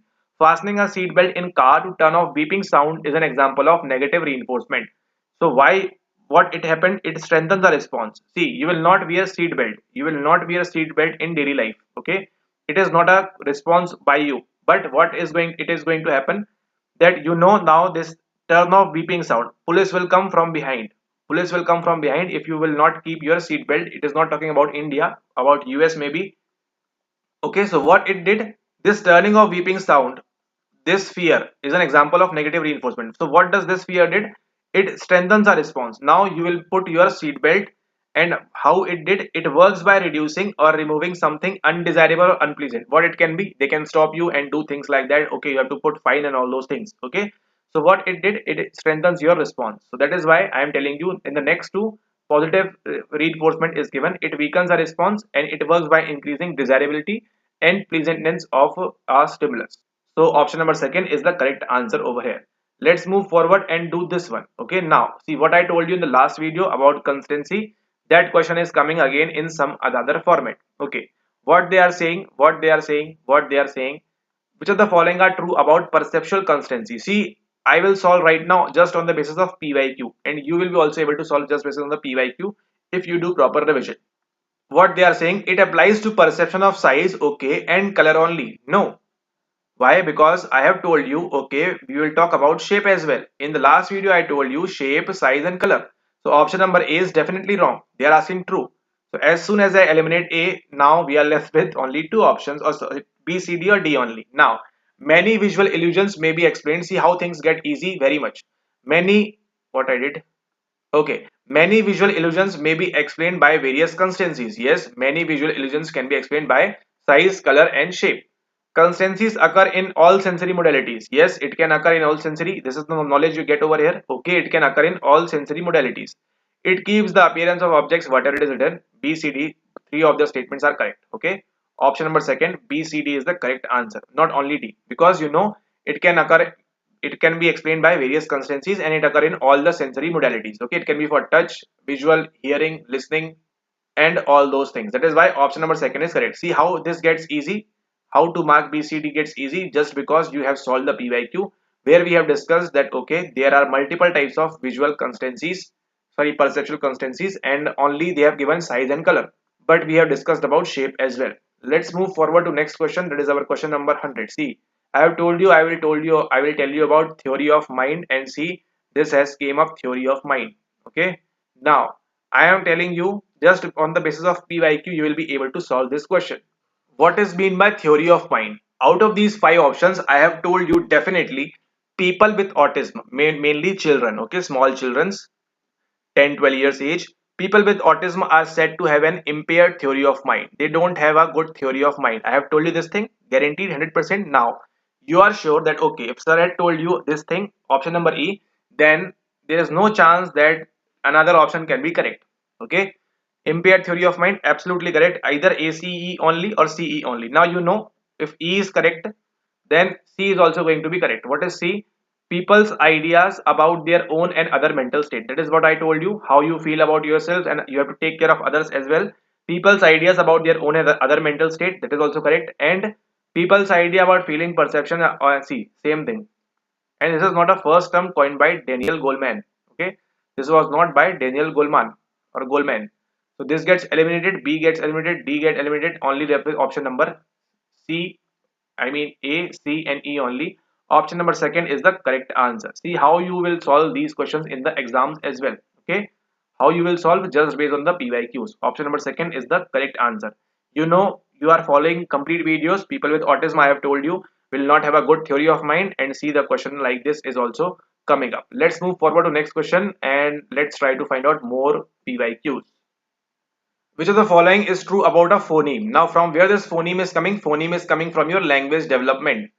Phoneme, morpheme, syntax, I have told you all these things. It refers to the disrupted language of a patient with aphasia. Aphasia, what aphasia is, we have discussed in PYQ July 2022 or June 2022. Okay. Now, every language has its own set of phonemes. Pretty obviously, every language has its own set of phonemes. Yes, it is absolutely correct. A phenomena is a category of speech. See, they have to write a phoneme is a category of speech sound. That is correct. Okay, and it is the smallest unit of language that carries meaning. No, it is not that. It is this statement is talking about what? It is talking about morphemes. But the question is asking you about, because morpheme associate with this meaning. They are talking about phoneme. So for phoneme, only two options are correct, B and C only, and that is how we reach to our option number third as the correct answer. Okay, with this we will do our what, every language has its own set of phonemes. See, to pronounce this one you need different set of phonemes. To pronounce this one you need different set of phonemes. Okay, to pronounce this one or this one you need different set of phonemes. To pronounce this one you need different set of phonemes. Okay, to pronounce this one you need different set of phonemes. To pronounce this one you need different set of phonemes. And to pronounce this one you need different set of phonemes. For every single word you are looking at right now, you will need what? You will need different set of phonemes. Okay, that is why we are telling you every language has its own set of phonemes. This is different sound, this is different sound, this is different sound, this is different sound, this is different sound, and this is different sound. Okay, and a phoneme is a category of speech sounds. It is related to only sounds only. All right. Okay, let's move ahead and do another question. That is again CRPYQ repeat ARC, and you are moving ahead. SDT theory by Deci and Ryan, told number of times. Following basic needs to explain well-being. What is ARC? Creativity, engagement, competence, relatedness, and autonomy. What you will mark over here? You will not mark creativity, you will not mark engagement, you will mark competence, relatedness, and autonomy. C, D, and E are the correct answer right now. Okay. Let's move ahead and solve another question. We will not waste time on such question. The structural components of the collective unconscious Jung or Jung are called by different names. What different names are there? He called this thing with the archetypes, images, and you have the dominance. Okay, archetypes, images, and dominance. Libido is talked by whom? Libido is talked by Sigmund Freud. Soon as you eliminate this thing, you got the answer. Obviously, no creative ego. A, B, and E are the correct options over here. Okay. The structural components of the collective unconscious Jung are called by different names: archetypes, images, and dominance as well. Okay, so what is going to be the correct answer? Option number 4, A, B, and E is going to be the correct answer over here. Let's move forward and solve another question. See, in late adult, I am telling you this question is not going to come again. Never going to come again, actually, in 1982. But if it is completely your bad luck if this gets repeated. Okay, if you want to read this in late adulthood, you can just simply Google. Actually, they will give you 5-6 stages, and you can, if you want, you can remember that. Okay, but the correct option over here is A, B, and D. Just move forward. A, B, and D only is the correct answer over here. Don't waste time on such type of questions. Retirement from job following specific stages, because in every paper you will find questions of these types which are out of the box, out of nowhere, and they have not been asked earlier. So the probability of asking that again gets very shallow. Correct answer is ABD only, and this is the correct answer. You can Google it. Please Google this and read this Google actually and all those things. You will find the answer or the complete stages, and if you want you can read all those things. But the correct answer over here is your option number 4, A, B, and D only. But it is very unlikely that it is going to repeat. See, after June 2023, you are watching till June 2024. It has not repeated yet. Okay, now, as indicated by reflexes, a newborn baby responds to touch around the area of. I am telling you, this question is directly from your C book. D and E are the answer. Period. No need to do anything apart from that. As indicated by reflexes. What are reflexes? I hope you know. A newborn baby responds to touch around the area. Wherever you will find a newborn baby, in the hospital, at your home, neighborhood, wherever, if you touch in his mouth, he will do a reflex. In his foot, he will twist or curl his foot or fingers, and in the palm as well, he will try to hold your finger or whatever it is. Okay, so this D and E is very important, and you will find this complete reference in the C book. You go and read from there. It is very important. That's why I'm telling you. Okay, very important. Option number 4 is the correct answer over here. So this is very important from your developmental perspective. Okay, and I want you to read because this is very important concept. Okay, all right, let's move forward. And with this, I would want to tell you also, you will read that visual cliff phenomena. Visual cliff, if you can remember, visual cliff, Eleanor Gibson, that experiment of depth perception, will you will also find in that book where this topic is discussed. Okay. Now, moving forward, see etiological approaches of psychopathology. What is psychopathology? Psycho means around your brain, whatever it is, and pathology means diseases and all those things. Okay. Etiological models of psychopathology includes, what does it will include? Leave this etiology model. You don't know anything about this. If you know this psycho, okay, psycho means something has to do with your brain, mind, whatever it is. Okay, thinking and all those things. What is pathology? Have you ever been to pathology and pathological lab and all those things? Somewhere around diseases and all those things. Okay, so now around mind and disease, all okay. Now first option, just read this first option. The questions want you to do correctly, but it's just you that you have to be aware. Okay, nervous system going awry. Yes, nervous system. If nervous system goes awry, I hope you know the meaning of awry. Going awry, it means that there can be some diseases, some syndromes or whatever. It simply understand with pathology bad health. Okay, it might go bad health things. Okay, so option number A is going to be the correct answer, 100%, because nervous system is not functioning well, going awry. Okay, now, next is your social conflict. Do you think social conflict has anything related to your pathology, to your body? No. It has anything to do with your psycho or psychology? No. It is social conflicts. Okay, you are fighting with your neighborhood, or your neighborhood is angry with the water supply and all those things. It is a social conflict in your society. It has nothing to do with your psychopathology or your brain or your dysfunctioning of your brain and your body. Okay, what is psychopathology? It is your dysfunctioning of your brain and we can say your body. Okay, now this is not going to happen. Next is our intra-psychic conflicts. Yes, it can be intra-psychic. Where a psychic will come, obviously somewhat associated with the psycho. Okay, now A and C are both going to be correct. Either option number 1, 2, 3, 1, 3 or 4 are correct. Learning dysfunctional behavior. Okay, you are learning about this dysfunctional behavior. What is the cause behind this thing will come under the pathology. A, C, D are correct. Now, indulgence in religion. Do you think religion has anything to do with this thing? No. Simply, if you just eliminate E only, you will get the answer. A, B, C or A, C, D only, you know B is never going to be the answer. A, C, D only is the correct answer. See, in the exam hall also, you have to think about sometimes like this only, it will help you more. Okay, it will help you more to increase your marks. Nobody is going with studying etiological models of psychopathology in the exam hall. Very rare persons or very out of the box persons are studying, and still they will not be able to get the certificate. But you have to think like this, how you can do these type of things. Okay. Now, I hope you got the concept over here. There is no indulgence in religion has do with your psychopathology, or even if it has to do, but it is not under the etiological models. Now we will look what are etiological models. Okay, what is etiological models of psychopathology? Nervous system going awry, intrapsychic conflict, and the learning of the dysfunctional behavior. That is it. Let's go ahead and solve another question. See, conflicts are readily kindled and fueled by. This is a PYQ repeat. You will not know why it is a PYQ repeat, because it is talking about Muzaffar Sharif Robbers Cave experiment. Robbers Cave experiment.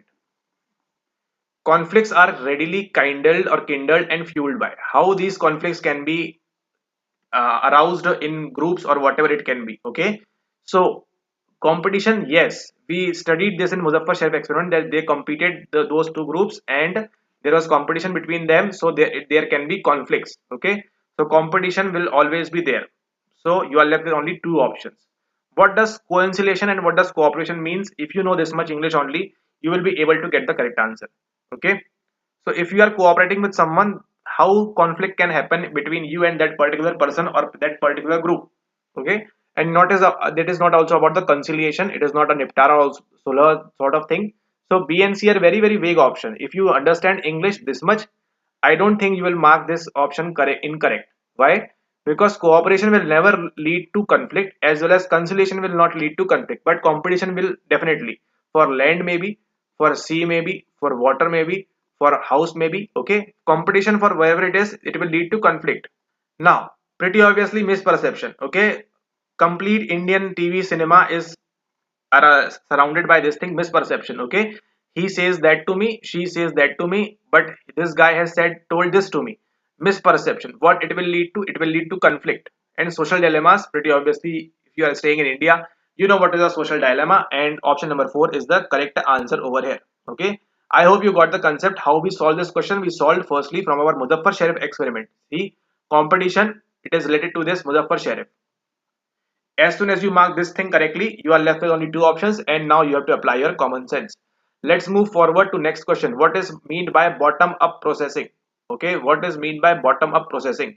And I have told you earlier about this also, bottom up and top down. What is bottom up? You are reading unit 1, unit 2nd, 3rd, 4th, 10th and till 10th. Then you are doing what? You are doing mock test, and then you are doing what? You are doing PYQ. This is what? This is bottom up processing. And what we are doing? We are doing top down. We are taking the PYQs and diving deep where things are coming from there. Okay. So what is mean by bottom up processing in the psychology term? This is a layman term, but what is meant in psychological term, we will find out. It always distorts our observation. Do you think this bottom up processing, we are solving this PYQ and we are studying very well, is it distorting our observation? No, no. Only B or E or only C or E. Okay. Now, sensory analysis that starts at the entry level. Yes, 100%. Entry level. Understanding of the syllabus at the entry level. It is a bottom up processing. So as soon as you mark this B option, okay, we are talking about the entry level. Okay, PYQ is what? Is the very high level. We are going from this to this, top down processing. But very basic level, what is a UGC net psychology syllabus? From the very sensory analysis, the analysis will start from the very basic level, very entry level. Option number B is correct. As soon as you mark this thing, you get the correct answer. Okay, now what it is saying, option number E, helps to detect the lines, angles and colors. Okay, we will take on this on the face value. What is mean by bottom up processing? Analysis will start at the entry level and it will help us doing this thing, detecting lines and all those things. Okay, now higher mental level process are involved. No, whenever experience, see, they are talking about this thing. I am telling you, this will repeat again. Okay, now they will ask you what is top down processing. You have to, if you are having tab, copy, whatever you are noting down, note option C and option D under the heading of top-down processing. Why?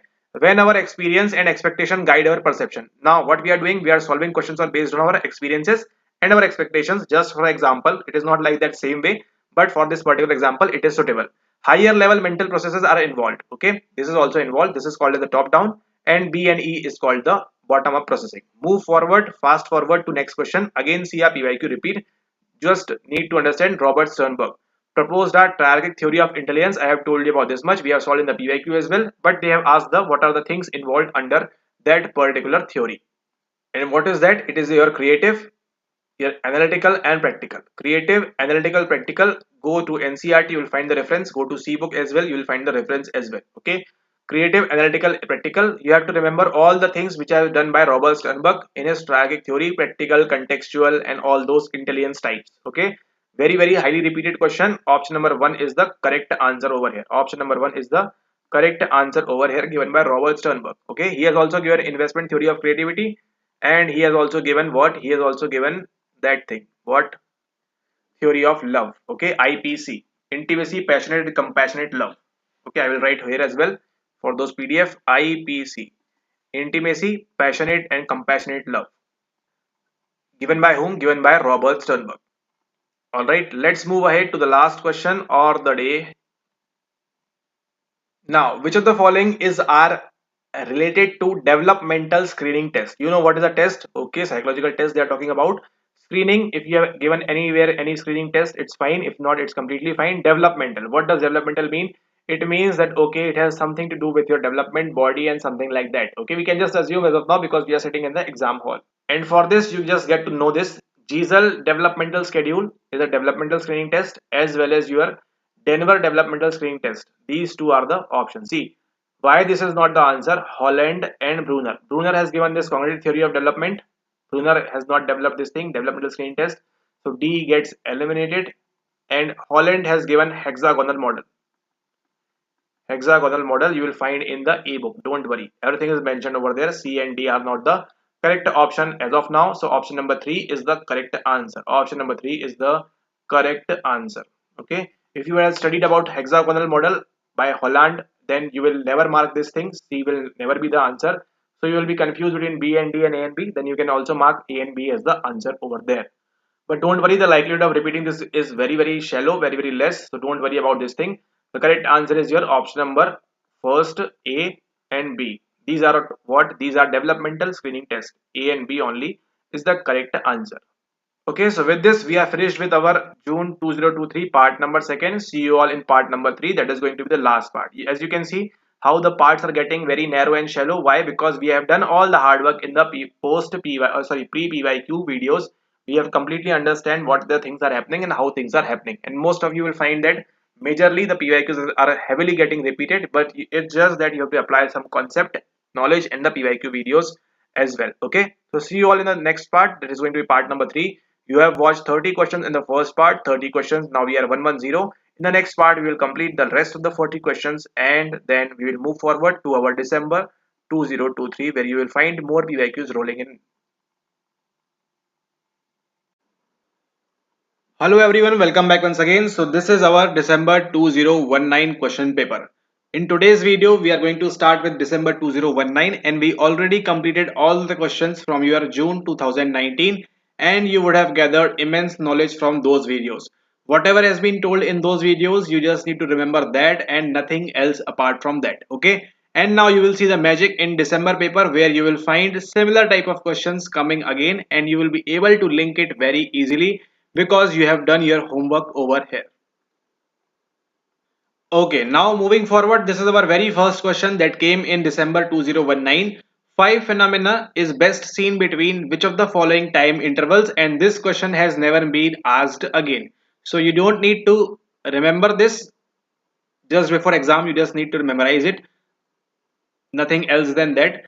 And what you need to remember is you need to remember about what is five phenomena. Okay, so five phenomena is related to what? Related to your light.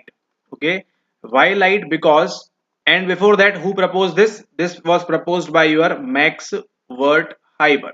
Okay, the Gestalt psychologist Max Wertheimer. So now, who are the three prominent Gestalt psychologists? You know, First of all, Max Wertheimer, then you are having Kurt Kofka, and then you are having that inside learning one, Kohler, Wolfgang Kohler.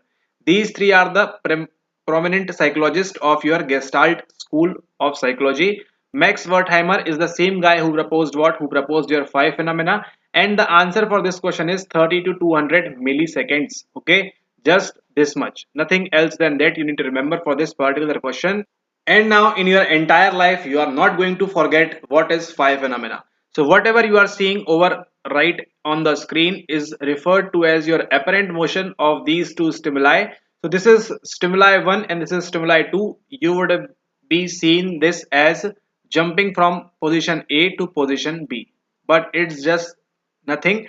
These are just two simple cards which have been flashed on the screen, and the range is given as your 30 to 200 milliseconds. So you do not need to remember this thing 30 to 200, but what you need to remember is it is a phenomena for your apparent motion of movement, we can say, not light exactly. And now what you need to note down is it begins in 1912. Okay, so we can say officially Gestalt was started in 1912 when first of all Max Wertheimer gave this phenomena of five phenomena, and after that rest is history, you already know. So in 1912 Max Wertheimer proposed about Gestalt psychology. Why? Because he came up with the phenomena of this five phenomena. That's it. 1912, make sure that you remember this thing for Gestalt, not with behaviorism, and don't get confused. And now the next question is, do you need to remember this thing? No, never. Just before exam, when you are watching these videos, just make sure that you note down this thing 30 to 200 milliseconds, and the same thing you will find in upcoming papers as well, where there are some factual questions which you do not need to mug up or remember. But the concept which I am explaining is very, very important. After that, this question again, Dr. X as a therapist felt a sense of complete understanding towards a father client. This that behave exactly the way his own children used to behave. This is simple your sympathy. Okay, and this question never get repeated again, so you do not need to worry and dwell on type of these questions. Okay, don't need to study, but yes, this is important and we will dive into this. Okay, which of the following would be the best method for studying the relative contribution of heredity and environment? So now we have two components over here, heredity and environment. So heredity is what? Whatever we are getting from our genes, and whatever we are getting from our environment is our surroundings. Okay, maybe our mother, father, our school, community, where we are, workplace, organization, whatever is in our environment will determine some things, and our genes will determine some things. And the question is asking about the best method for studying the relative contribution of heredity and environment. Okay, now for doing this question you need to have some knowledge about identical and fraternal twins. Okay, so first of all we will go to developmental psychology, because why? This is your mother, this is your father. Long back you got birth in a form of this single cell. This single cell is called as a zygote, and you have watched the previous video also, and what happened there, what is the procedure of division of cells is called, and you will find the same answer in this paper as well.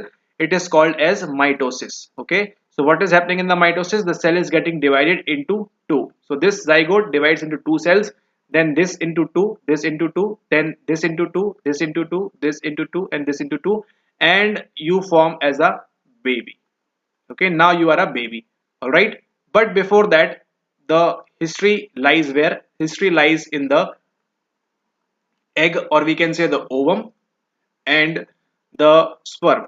Okay, so sperm is coming from father, and egg and ovum is with mother. Okay, so now when the process of fertilization takes place, what happens is sperm is entering in the egg. Okay, sperm is entering in the egg, and this egg will give birth to a zygote, or we can say fetus, or we can say a baby. Okay, so baby will be coming out from this particular egg. As of now you are able to understand this much, it's completely fine, nothing more logic science you have to apply, just simple things. So sperm will enter in the mother's egg, and then it will fuse, and then what will happen? A baby will born. Okay, now what if I show you this, and now after this you will be able to remember this for your entire lifetime. So this is the egg and this is sperm coming from outside and it is getting the process of fertilization. So NTA might ask you anytime what is fertilization as well. Okay. Because they have asked in the past but not in the recent times. But after that, when the fertilization has taken place, it will form into a zygote. Okay. So a zygote looks like this.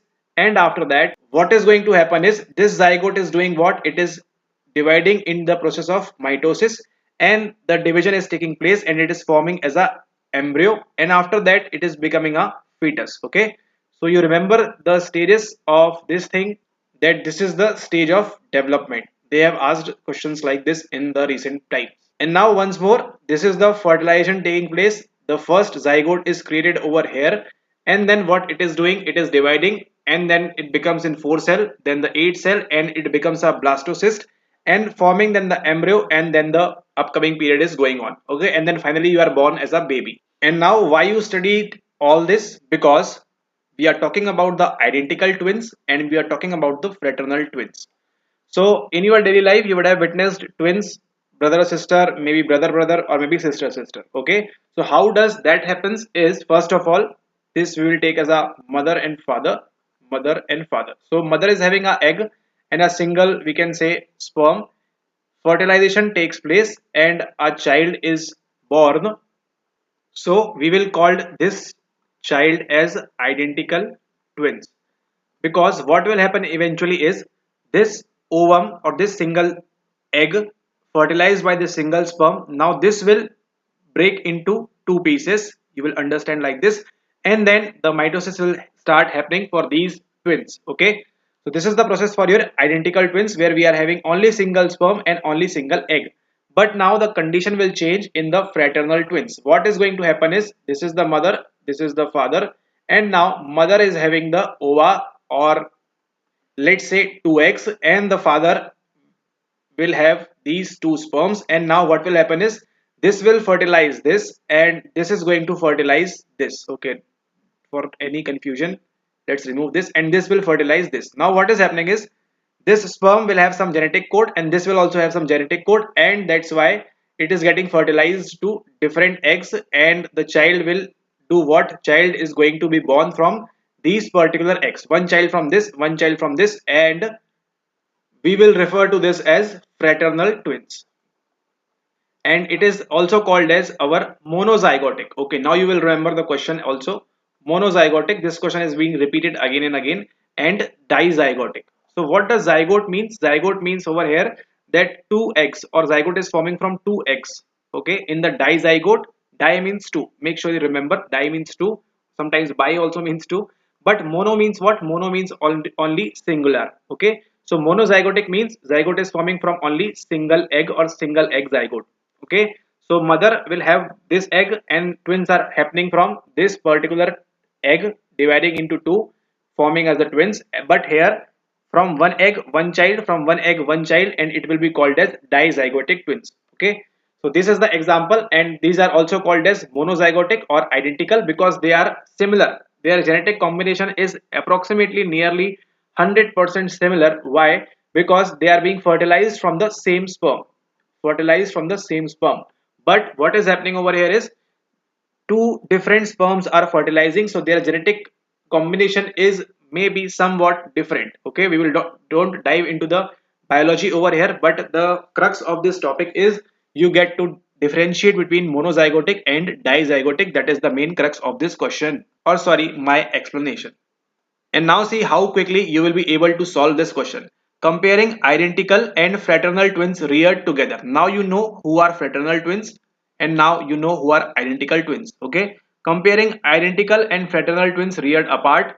Comparing siblings. Who are siblings? Maybe uncle's child or uncle's children, uncle's daughter, reared together and reared apart. This is not going to be the answer any day, because just now you understood about identical and fraternal twins.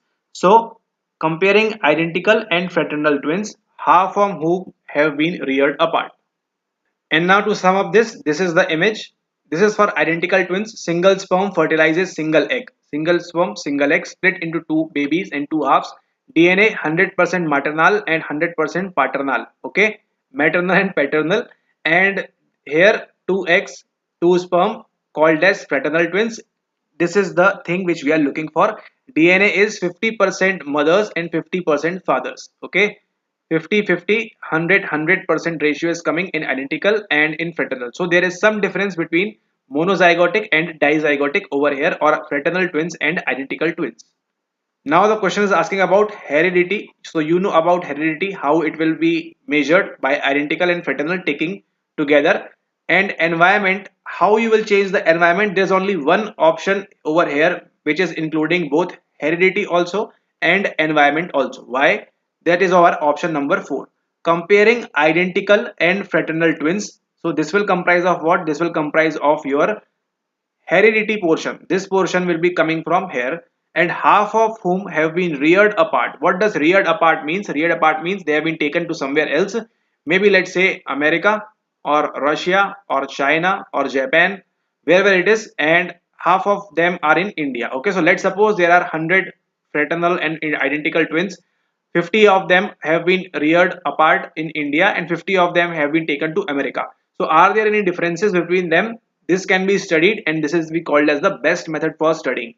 Okay, we will compare both identical and fraternal as well as plus half of whom have been reared apart out of these. Okay, so I hope now the question is very clear, and this is a somewhat difficult, but now main thing is to understand this identical and fraternal twins difference. Okay, so if you have found anyone with the same genetic code, they are mostly what? They are mostly identical, and sometimes different will be called as the fraternal twins. So for more information you can read your standard books, but the question is not going to come from there. The question is going to be coming from here only, where you have to differentiate between dizygotic and monozygotic. You just need to understand this only point. What is the difference between dizygote and monozygote? Monozygote means mother one egg, twins happening two from that single egg, and second is your two eggs and two twins happening from two different eggs. Okay, now next question, which is the following is the most common anti obesity hormone. And now this question is very important because they are asking it again and again from this point. Anti-obesity hormone. So first of all, what is a hormone? Hormone is something which is getting released into our bloodstream that you know already. We have discussed in June 2019. Now orexin, ghrelin and insulin, what they are doing is they are making you eat, but only one option over here is, that is leptin. Leptin is the correct answer over here, which of the following is the most common anti-obesity hormone. So first of all, what is obesity? Obesity is nothing something but fat. Nothing, just you are fat, fattier, fattest, whatever the noun and verb it is happening over there, but whatever verb form you want to consider. But obesity means to be gaining weight. Simply associate with this, gaining weight. Okay, so the question is asking which of the following is the most common anti-obesity hormone. Okay, so anti-obesity means which will not lead you to gaining weight. Okay, which will not. What does obesity mean? Obesity mean gaining weight. So what does anti-obesity means? It is mean not to gain weight. And which of the following is that hormone particularly? So leptin is that hormone, which is the correct answer over here. It will not let you eat more than you desire. So if you are at normal stage, you are not hungry, it's fine. But when you are doing fasting or when you are hungry, what is happening? Leptin is decreasing. Okay, if you have not ate for like say suppose 4-6 hours, what is going to be happening in your body? Leptin levels will start decreasing. Okay, but as soon as you eat 2 chapati, 4 chapati, 6 chapati, 8 chapati, 9 chapati, 10 chapati, 1 rice, okay, what is going to happen? Leptin level will become high, because the major primary function of this leptin is to tell your brain that okay, it's enough, let's stop eating. It's enough, let's stop eating. It's enough, let's stop eating. If you if you tell your brain okay, let's stop eating, what will happen? It will work as anti-obesity. Okay, and let's suppose if this leptin is damaged, what you will do? You will eat and become fattier, and you will not have zero figure and all those things. Okay, so this is called as anti-obesity hormone, which is called as leptin, and you will find the reference of this thing in upcoming paper as well, because this is the important topic for your particular examination. Okay, the previous one also heredity and environment, and this leptin orexin also. Okay, and if you are having the Cicerelli book, you will find the mentioning of this orexin and leptin both there, and insulin also, if I can remember properly, or you will find this in your NCRT. Okay, ghrelin is completely fine, we will discuss in the upcoming videos, but I hope now you remember this, what the leptin is doing. Leptin is letting you down. letting you down to stop eating. You can also remember with this mnemonic as well, and this will make you to eat, okay, to eat more. That is why we call leptin as an anti-obesity hormone. Because why? Repeat again and again, because it is letting us down and it is not letting us to eat more. So if we will not eat more, we will not get fatty and we will not store more fat and we will be slim and trim and we will be athletic. Okay. Now this is another question. Why has concrete experience and a reflective observation as dominant learning abilities? Views concrete situations from his different. Oh my God, so much difficult question. How to solve this? How to solve this? His experiential learning style is don't need to worry, don't need to do anything. Correct answer is diverging style. Just simply skip type of these type of questions. Okay, it has no relevance to your examination. Okay, just leave it, skip it. If this question comes in 2024 till 2024, then your whole money will be refunded. But if this does not comes, then you have to pay. Okay, so just leave these type of question which has no relevance to your examination or have no relevance to anything. Okay, now this is important. It is important, very important. Which of the following problem solving technique involves the analysis of difference between the current situation and the desired set goal, then doing something to reduce this difference? If you want to try, you can do with the basic English knowledge as well, but the correct answer over here is option number 3, means and analysis. Means and analysis. Okay, now first of all, heuristics. We have discussed already the availability type and the representative type in the previous videos. What are sub goals? Sub goals are nothing in context with this particular question. And what is brainstorming? You are thinking, okay, I will do the books also, I will do the PYQs also, I will do the mocks also, I will do this also, I will do this also. You are doing, making your brain work. You are doing brainstorming simply. Don't, no need to, of explanation of this. What is brainstorming? Okay, just simply time based. Brainstorming, you already know how to just think of multiple options. But what is happening over here is, this is a problem solving technique. Okay, problem solving from your unit number 6 involves the analysis of difference between the current situation is over here, and the desired set goal, and then doing something to reduce this difference is called as your means and analysis. What you will do, right? No more rocket science here. Is in the current situation and desired set goal, what is the difference between them? Means and analysis. Just move ahead. Okay, don't need to worry about this thing. Again, this question using Hull's theory, they have never asked about this again, because these paper here were used to be very tough. Now here what you need to do is, the correct answer is, I will tell you, but what is happening over here is, you need to know what is concurrent validity, you need to know what is construct, what you need to know what is lack of validity, and you need to know what is convergent validity. And this convergent validity is coming again and again as a multi method that by Campbell and Fiske in the recent exams. Okay, so what is a construct validity? When your content will not be able to fulfill all the things, when your criterion will not be able to, or sorry, when your concurrent will not be able to fulfill all the things. This is for your content, this is for your concurrent. Then we move on to where? We move on to construct validity, and this is the correct answer for this. Okay, so how this will happen, you need to study for this, because using Hull's theory, Hull's was a guy using that theory. Taylor conceptualized that anxiety. Is there any physical anxiety, or is there any form of anxiety? Is an emotionally based drive that might differ from one person to another, and therefore high anxious subjects on Taylor's manifest anxiety scale, just a difficult question they are trying to make, should be conditioned faster than the low anxious subject. Okay, whatever he is doing, the study verified the hypothesis. What is happening over here is, this provide evidence for your construct validity, because it was made a point of anxiety, nothing apart from that. Just some random question which is not going to repeat again ever. And then you are over here, imaginal disputation by using the ability of client to imagine is a method of existential confrontation, gestalt therapy confrontation, mindfulness, and your REBT. Okay, so now is this question important? No, this is not important. What is important? Mindfulness is a technique to calm your mind. Simply. Okay, what do you do in mindfulness? You do meditation, you do concentrative meditation, you do transcendental meditation, you do multiple types of meditation is comprising of your mindfulness. Okay, that therapies and all that comes under mindfulness, and you are there on your own. But imaginal disputation by using the ability of client to imagine. No client is over here in the mindfulness process. Okay, so this options gets eliminated. Then is a method of, what about existential confrontation? It is nothing like this thing. Existential confrontation, no need to worry about this thing. It can be a therapy, existential therapy, but for this question, it is nothing to worry about. Now, which what is important is your REBT and Gestalt therapy. So what is happening over here is Gestalt therapy was given by whom? Laura and Fritz Perls. This is important, which is which I am writing down. Okay, these all long lectures make tongue twist and slip and whatever. Laura and Fritz Perls proposed or came up with an idea of what? Came up with an idea of Gestalt therapy, which has number of conditions under that. And one important thing over here is now this is need to remember empty chair technique, and you will find the relevance of this point in the upcoming exams as well.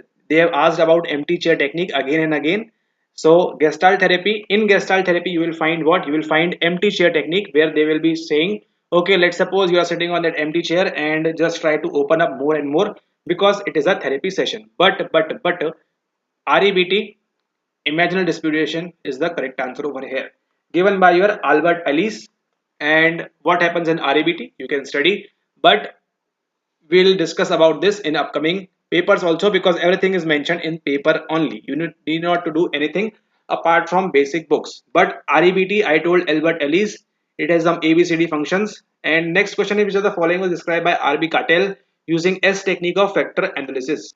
Differential effects of stimulus situations on personality. Why RB Cartel will talk about stimulus situations, group formation, social interactions, individual differences among people. The correct answer over here is social interactions. Okay, and why it is, you do not to worry. RB Kettle gave you 16 personality factors. Okay, using what? Using a method of factor analysis. This is important to you. This is not important to you, more relevant to you, but this is more relevant to you. Factor analysis was used by RB Cartel, gave 16 personality factors, and it has Q data, L data, T data, and all those things which we will discuss in 2021 paper, and we would have already been discussed in the previous videos as well. Okay, about RB Cartel. Then I'm telling you right till now, I have just found two questions that were important. This REBT one, this previous one, that means and analysis, and two more questions of that heredity and an environment, and all those questions. Those are important. Rest all is something which is very irrelevant. Okay. And a psychological currency that permits deviation from the group is called. Okay. So it's just a simple technique of elimination over here. What is conformity? What is obedience? What is compliance? So compliance was given by your Robert Cialdini, and he gave number of methods, number of attempts, not attempts, number of things in the compliance, foot in the door in the face. We have already solved that question in previous paper. Now this is obedience. Obedience was given by only and only, first of all, your Stanley Milgram. Stanley Milgram. Okay. Stanley Milgram performed that Stanford prison experiment. No, Stanford prison experiment was done by Dr. Philip Zimbardo, and I remember one of our students, she was studying, and just day before of previous exam I told that okay, this is going to come, and she just joined approximately 1 week before and just something like that, and I told that okay, this was an experiment. A recent movie was there on, not recent, but a movie was there on this experiment as well, and I just mentioned about this Dr. Philip, and that question was same in the examination the very next day. Okay, so you need to remember this thing about Dr. Philip Zimbardo, who done the Stanford prison experiment. Okay, for that individuation, de-individuation thing, social role thing. Don't worry, whatever I am saying, you will find in 2022 paper as well. Okay, now obedience was Stanley Milgram performed that electric shock experiment, and you know rest of those things. Now what about conformity? Conformity was done by Solomon Ash, and there is one more name I am not able to remember. Jublipa, what was that name? Solomon Ash, and I guess Sheriff. No, not Sheriff. I'm not able to remember exactly what that name was, but I will tell you. Okay, so as of now, Solomon Ash was the famous experiment where three sticks were shown and they were asked how to do what is happening, how they were doing conformity and how they were not doing conformity, and things like that. Okay, so this is very important. So whatever I just told you, did I mention anything about psychological currency that is permitting deviation from the group? We didn't talk about anything about group in this topic, in this topic, and in this topic as well. Okay, let's suppose if the option would have been Robert's cave, then we would have thought of okay, there is some example of group, Robert's cave experiment, group of people, how to do that, how to do this. But no, we don't talk about group anything. So the correct answer will be pretty obvious, idiosyncrasy credit. Okay. So what is idiosyncrasy credit? A psychological currency that permits deviation from the group we will refer to as our idiosyncrasy credit. Okay. All right. So we have discussed the 10 questions, and this is going to be the important one, which we will discuss in the next video, which will be going to our part 2 of our December 2019 series. This was your part 1. Make sure that you are watching all the regular parts and you are following all the things which have been told in the videos, and you know what to do. You know to study smartly, and whatever has been told in the video, you just need to do that, nothing apart from that.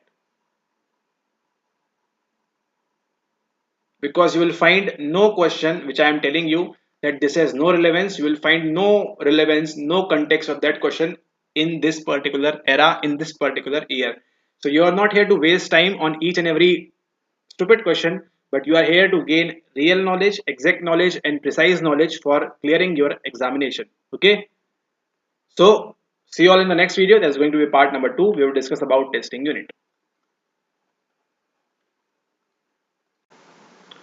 Welcome back once again. In this video, we are going to discuss some of the most important things that are getting repeated in upcoming examinations, recent examinations, as well as you will find out that part 1, if you don't watch, it's completely fine, it's completely okay, but you have to watch it once. But this part number 2 is going to be very, very important. Okay. So let's start. First of all, I would like to explain you what is a test. So I hope you know what is a test. A test is something which, let's suppose you are giving UGC NET examination, and it consists of from question number 1 to question number 100. All right. So this is what, this is a simple test which has 100 questions. So now when we talk about test in psychology, there can be a intelligence test for measuring your intelligence. There can be a personality test for measuring your personality. There can be a interest test for measuring your interest, and vocational aptitude, and number of different tests that we considered in this unit number 3. But we will talk about some simple basic terms which you must be knowing, so that it is very, very helpful for you for understanding big and major concepts. Okay.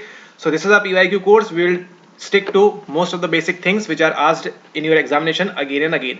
So first of all, what is this? What is question number 1? What is question number 2? What is question number 3? What is question number 4? What is question number 5 till dot dot dot dot, and what is question number 100? Whenever we will talk about all these in psychology, we will refer to this as items. Okay. So this is item number 1, asking about biopsychology. Item number 2, asking about, we can say, counseling. Item number 3 until item number 100. So any test will have what? First of all, primarily it will have these items. Okay. So it can be 20, it can be 30, it can be 40, and whatever it can be. Okay. All right. But this all is for your test construction part. But you are doing what? You are in this particular paper, or in this particular question, we will discuss about what you are. You are a response giver, or you are a subject over here. Okay. So there are number of responses which you will give to a test. It can be positive, it can be negative, it can be neutral, whatever it can be. So there are what? There are number of responses. Just like you mark the in the exam, option number A, option number B, option number C, and option number D. You know, out of these, one of them will be what? One of them will be the correct answer over here. Okay. One of them will be the correct answer over here. But let's suppose I am this. Okay.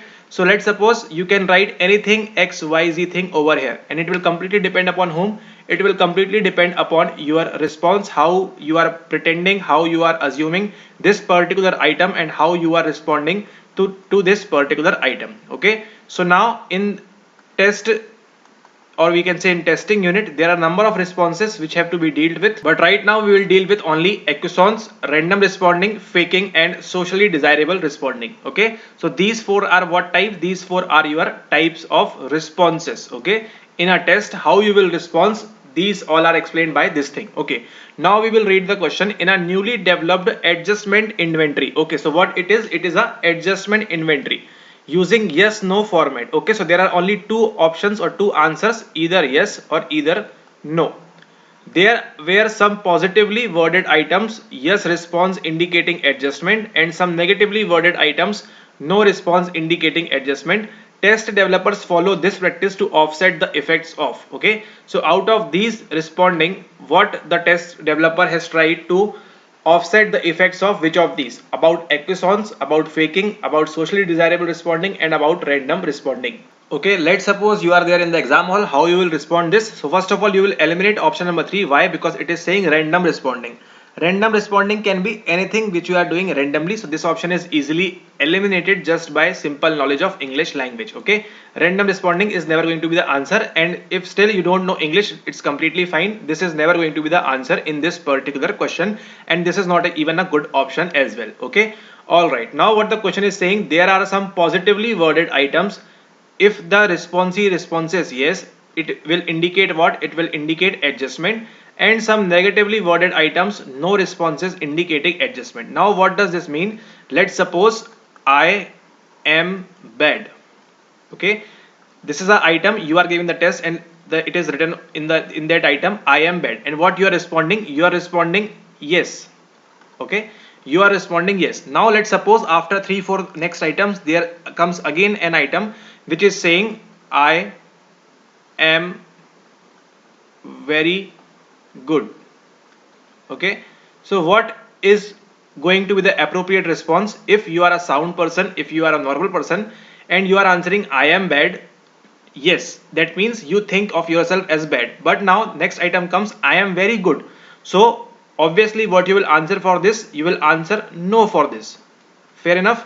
What you will answer? You will answer no for this, because I am, if you are thought, if you think about yourself you are bad, then how can be you can be very good? Okay, so it's just an example. And what you will answer? You will answer no. But what is happening over here? You will answer yes only. And in all the items you are presented with, you will answer what? You will answer yes, yes, yes, yes. Okay, so what is happening over here? It is happening acquiescence over here, or acquiescence, whatever you want to say. This is acquiescence, and that's why this is the correct answer over here. Okay, you cannot mark yes, yes, yes in the complete adjustment inventory, as well as you cannot mark a complete no, no, no, no, no, no in the inventory, as well as you cannot mark all the answers as true. You cannot mark all the answers as bad, or we can say false. Okay, that's why in your real time examination what you don't do, you don't mark all the questions a, you don't mark all the questions b, all the questions c, all the questions d. Okay, so sometimes answer can be a, sometimes answer can be b, sometimes answer can be c, and sometimes answer can be d. And why this is being presented? Just to prevent your acquiescence. Okay, so this is the correct answer over here. So whenever you will find a test which has having yes no items, or true false items, or agree disagree items, you will use, or the test developer will be using why to offset the effects of acquiescence. Okay, now I hope now you get the gist of this acquiescence word. And this is what? This is a response set. Okay, so response set, so there are number of response sets, and one of them is acquiescence, and you will find primarily in which you will find in personality inventories, or you will find in, this is the personality, and second is your interest. Okay, so interest inventory and personality inventory, you will find most of the acquiescence thing, response set in there. Okay, or responses of like these yes, yes, yes, no, no, no to all those items in the acquiescence. And now these two are somewhat similar. Okay, these two are somewhat similar. This is faking, and faking can be of two types. Okay, so I hope now you have a very healthy idea of what acquiescence is, and whenever the next time the question will come, you will be able to answer it very easily. Now moving forward to our faking. Faking can be of two types, and I hope you know the meaning of how to fake, or what is faking. Okay, so first of all is what? First of all is your what is that? Good, faking good, and second is faking bad. So as the name suggests, it is pretty obvious that you are going to understand what is going to happen over here. Okay, and the alternate name for this faking good is what? Is social desirable tendency, and for this is your social undesirable tendency. So I hope now you get the meaning of this thing, what is going to happen. Okay, social undesirable tendency and faking good are same thing, and faking bad and social undesirable tendency is the same thing. So now you understood that faking is not going to be the answer, and this is also not going to be the answer. They would have written social faking good over here or faking bad over here, but it's completely fine. So this is not a response set. So now you know there are three types of response set: acquiescence, faking bad, faking good, and this is social desirable. That's the same thing. So now first of all we will talk about faking good, also known as your social desirable tendency. This is very important. It might bump in your upcoming exam. So what does faking good means? Let's suppose there is a marriage going to happen, and a family of boy's family went to girl's house, and whatever that day the girl is going to say about her him is what, to present a impression in front of their in-laws, or to be their in-laws, or going to be their in-laws, faking a, sorry, not faking a good impression, but yeah, providing a good impression about herself, or about her, or by their family, or by her only. Okay, so what she is doing, she is faking good over there. So whatever the responses they are asking, okay, can you do cooking? Yes, she is answering yes.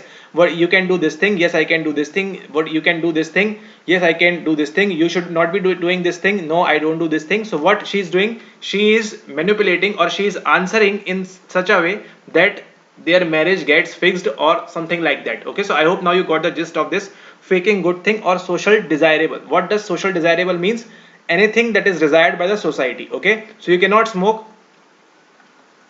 in a temple, or let's suppose you cannot smoke in a temple or any religious place, or at the school, or at the college. Okay, so if someone asks, and you like smoking so much, but so if someone asks you, do you smoke in, you like to smoke, what you will say? No, but back of the mind you want to smoke over there. Okay, so this is the example of your faking good, and just the opposite of this will be what, opposite of this will be faking bad and social undesirable tendency.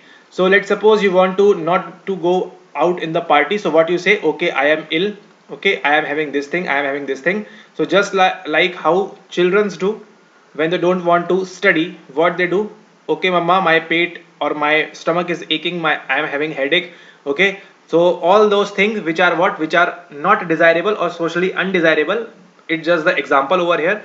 But whenever you will perform this in testing, what will happen, it will happen as you are doing what, social undesirable tendency responses and social desirable tendency responses. Okay, so let's suppose there is a victim, and he is given a test. Let's suppose he has done murder. Okay, and he is in the jail. There was a personality test about him, that okay, he is of sound mind or not, or while the time when he committed the crime, how was his frame of mind and all that. So what the victim will do, he will always answer the opposite of what the question is asking to them, so that he will present himself as a, we can say, a mental disorder, or he is just maladjusted, something like this. Okay, so that what, he can just bypass the crime offense, or he just can bypass the jail term or imprisonment, or whatever he can do best to save his own life. Okay, so these are the two examples, social desirable and social undesirable. So now acquiescence is good whenever you will answer all the yes, yes, yes, yes, all the true, true, true. So from question number 1 to question number 100, you will answer all the yes, yes, yes, yes, yes, or either no, no, no, no, no, no, and something like that. And in faking good, you will answer all those things which are socially desirable, and in faking bad, you will answer all those things which are undesirable. Okay, moving forward to next question, and this took so much long, and now see, this is very important and very easy. Okay, there's nothing to do more than this. Premack principle, I have already told you, came in June 2024. That's why we are solving this PYQs more importantly. This Premack principle, correct answer will be what? More frequently occurring activity can be used to reinforce the activity that occurs less often. Okay, so this is just simply a Premack principle, that more frequently occurring activity can be used to reinforce the activity that occurs less often. The mother will present with what, with dessert to his child, so that he will study later on. Okay, he or she will tell to his child that okay, study now so that you can have dessert later on. And this is very, very important about Premack principle. So make sure before exam you remember this thing, Premack principle, and you will find it is getting repeated again and again. Don't worry. Come on, let's move forward to next question. Okay, which part of the brain is responsible for transferring information from STM to LTM? And now see how things will connect right now. So the correct answer will be, always remember, short-term memory, long-term memory. Long-term memory will always be there in your hippocampus. Hippocampus is the correct answer over here. Hippocampus is the correct answer over here. And which part of the brain, so let's suppose this is a brain, is responsible for transferring information from STM to LTM. Memory is going from where? Going from your STM to LTM. And where it is going? It is going in your hippocampus. Always remember, always associate hippocampus with your long-term memory. There is a process called consolidation, as far as I can remember correctly. There's a process called consolidation where it will happen in your hippocampus only. Okay, Always remember long-term memory. You will find this basic question repeating again and again. Always remember LTM will form always in your hippocampus. Okay, all right. Now this cerebellum. This cerebellum is what is for your movement and coordination. We already discussed this in previous videos. So now you get to know that how PYQs are important. Okay, so you do not need to understand what is cerebellum. We have already discussed about cerebellum, about movement and coordination when we are doing that ataxia, apraxia and those things. Okay, those how to involuntary movement and all those things. So now you know about cerebellum as well. Okay, so let's suppose 2-3 more times cerebellum will come and it will be LTM in your hippocampus. Okay, now this hypothalamus, this is very important boss. This is the big boss.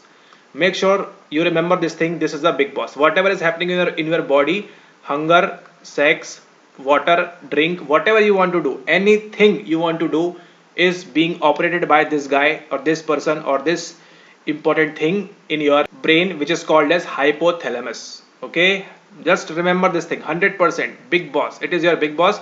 It will help you for eating also, help you for drinking also, help you for sleep also, help you for sex also. Everything about your body is going to be governed by whom? Let's say it is called as a central government. Okay, central government is your hypothalamus and the state government is called what? Your hormones. Okay, so whenever central government will order, these hormones will start activating. Okay, you can associate this thing also with this thing. Okay, all right. And this amygdala is so simple. It is just primarily with your emotions.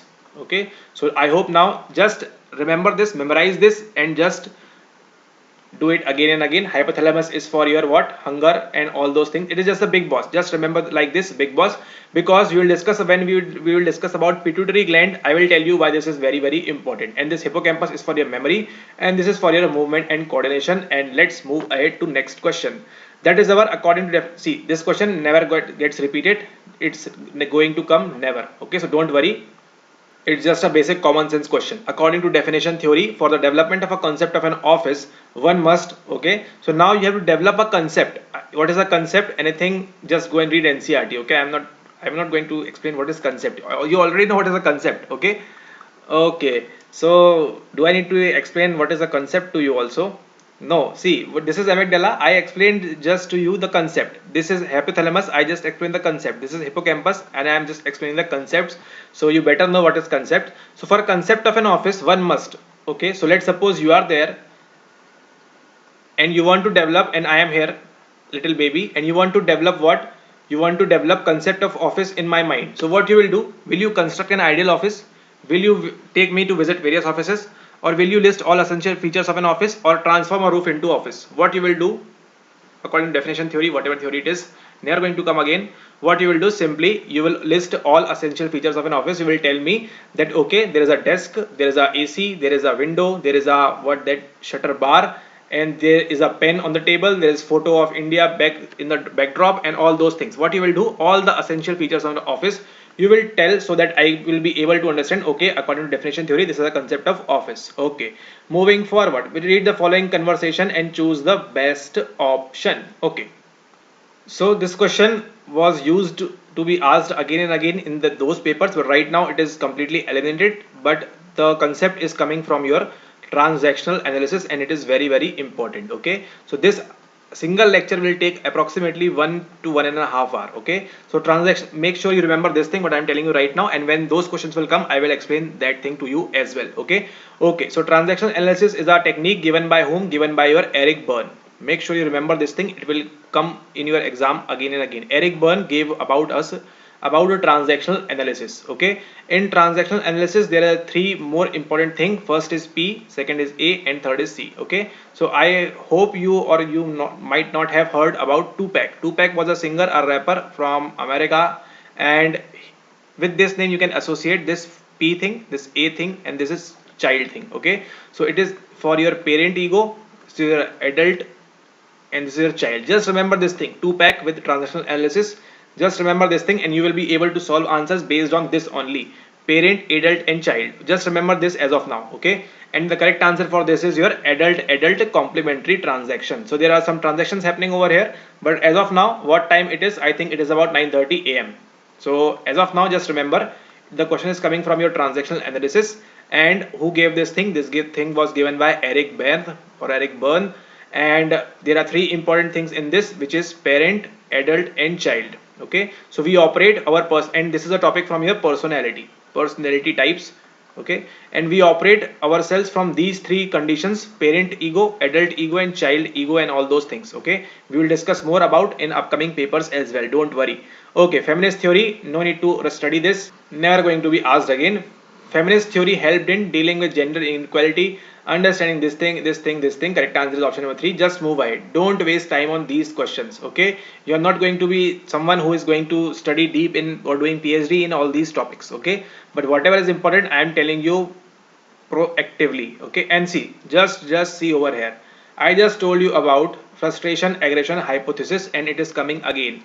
In the last exam, in the last paper, June 2019, we solved on this thing. Okay, where the option was given as Dollard and Miller, and I told about Berkowitz also. And see, this Berkowitz guy, this came up again. Okay, so that is why important things I am mentioning it to you, and you will find as soon as possible we will do the papers, and you will find, okay, this was told in this video, this was told in this video, and your mind will work like magic. Okay, so which of the following is excluded from Berkowitz frustration aggression hypothesis?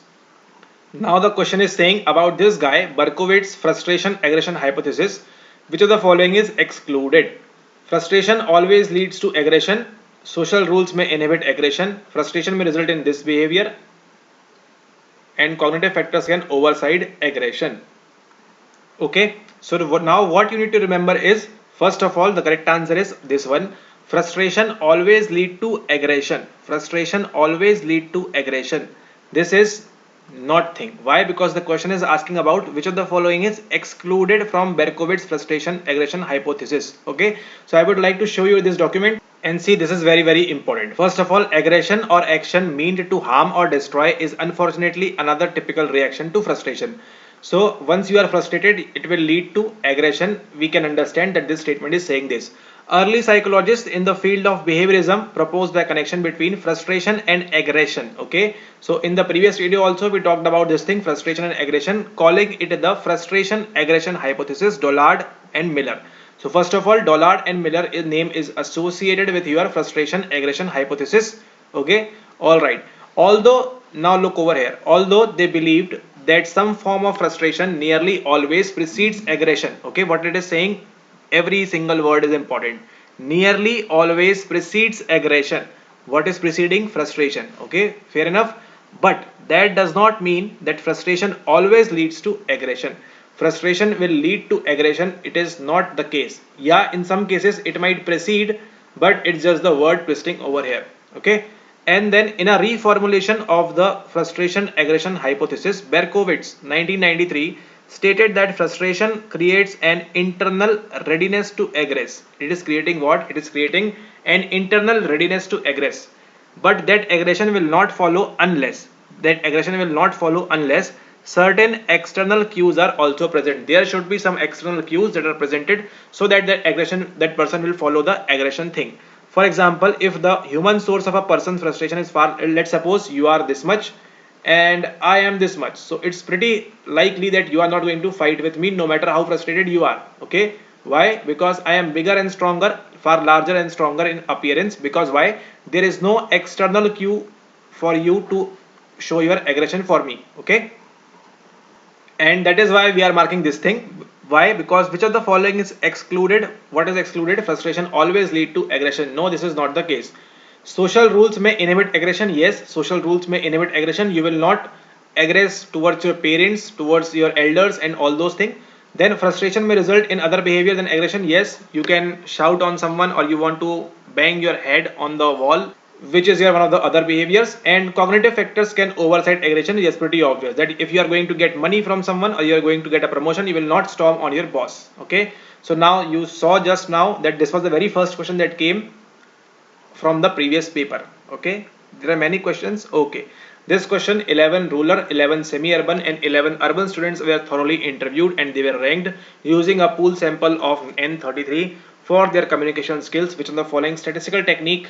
Okay, whatever happening over here is, let it be, but I just note this thing what I am telling you right now. There is a French word called NOIR. Okay, Just remember this French word. Why? Because we are going to cut it in between two pieces. This will refer to as your non-parametric. Just mug this up thing. It is repeated again and again in each and every paper. And this is your parametric thing. With no, you can associate non-parametric. Okay. So there are two types of test, non-parametric and parametric in our psychology, statistics and that portion. And for that two parametric and non-parametric we are going to discuss, and this is your parametric test. Okay.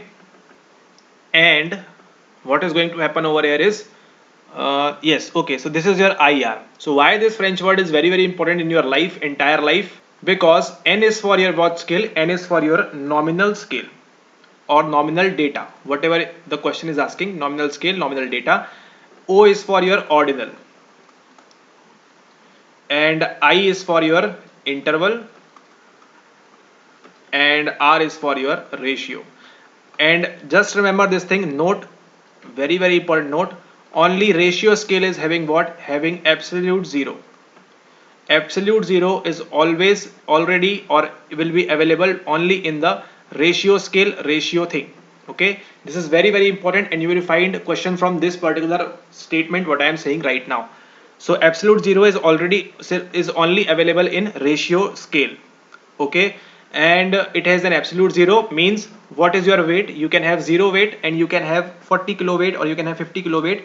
You can have height of 0 inches or 0 meters. There are 0 absolute in ratio scale, but not in interval, not in ordinal, and not is this thing. Okay, nominal is something when you are going to categorized. Okay, so these are basketball players, and these are, we can say, tennis players. This is a categorization. Okay, you cannot say how many and how much, what, all those things, but how many or like that. You will understand when the questions like this will come. I am just supposing that you don't know anything, and you just are here to brush up the knowledge, or you will get all the knowledge eventually when you complete all the papers, because every lecture is linked to the previous lectures. Okay, and ordinal is when you are going to for the rank. Ordinal is rank. Okay, so that guy came first, that guy came second, that guy came third, that guy came fourth and fifth and sixth and seventh, like that. Okay, so what is happening over here is, for ranked data you will always have ordinal whenever there are rank. Okay, so in tennis, no, in Olympics what happens, we are having ordinal data, that Usain Bolt came first, then came Mikhail Petrovic, and all those things second and third, like that. And for interval scale, there we can say there is no fixed zero. Okay, there is no absolute zero in this interval. So for, let's suppose, centigrade of temperature or Fahrenheit of temperature is can be considered under your interval scale. This is very important. And whenever now the main history comes, or we can say the twist comes, whenever we are to deal with this data, we will use what? We will use parametric test. And whenever we are having this data, nominal and ordinal, we will use what? We will use non-parametric test. Make sure that you remember this thing. NO is for non-parametric test. Just this much, and you will be amazed to solve most of the questions based on this knowledge only. Okay, what is parametric, non-parametric? If you don't know also, but you should know, but it's completely fine. And most important parametric test, most important, it is 100% important, not 100, 10,000, 10 lakhs important for you. T-test is will come under a parametric test, as well as ANOVA will come under a parametric test. Did you got this? If you don't got this, make sure that you write right now on your hand, on your palm, on your face, wherever you want, that T-test is a parametric, as well as ANOVA is a parametric test. What it is, how it is, we will deal in upcoming videos, but right now T-test and ANOVA are parametric. Okay. Now let's study the question. 11 rural, 11 semi-urban, 11 urban students were thoroughly interviewed, and they were ranked using a pooled sample of N33 is given. Which of the following did you found the keyword? If not, it's completely fine. And explore group wise difference in communication skills and all those things. Okay, it's completely fine. What did I just told you? T-test is for parametric, as well as ANOVA is for your parametric. Now tell me this thing, is this a parametric or is this a non-parametric question? Try to analyze this thing. Tell me what it is. Just try to think on this point. Okay, so what happens in T-test? T-test are whenever you are having two groups. Whenever you are having two groups and you are able to compare mean between them, you will always use T-test. And when ANOVA you have more than two groups, it can be 3, it can be 4, it can be 5, it can be infinity, any number of groups more than 2, you will always use what? You will always use ANOVA. Okay, because ANOVA is just a upgradation and more precise thing for your t-test.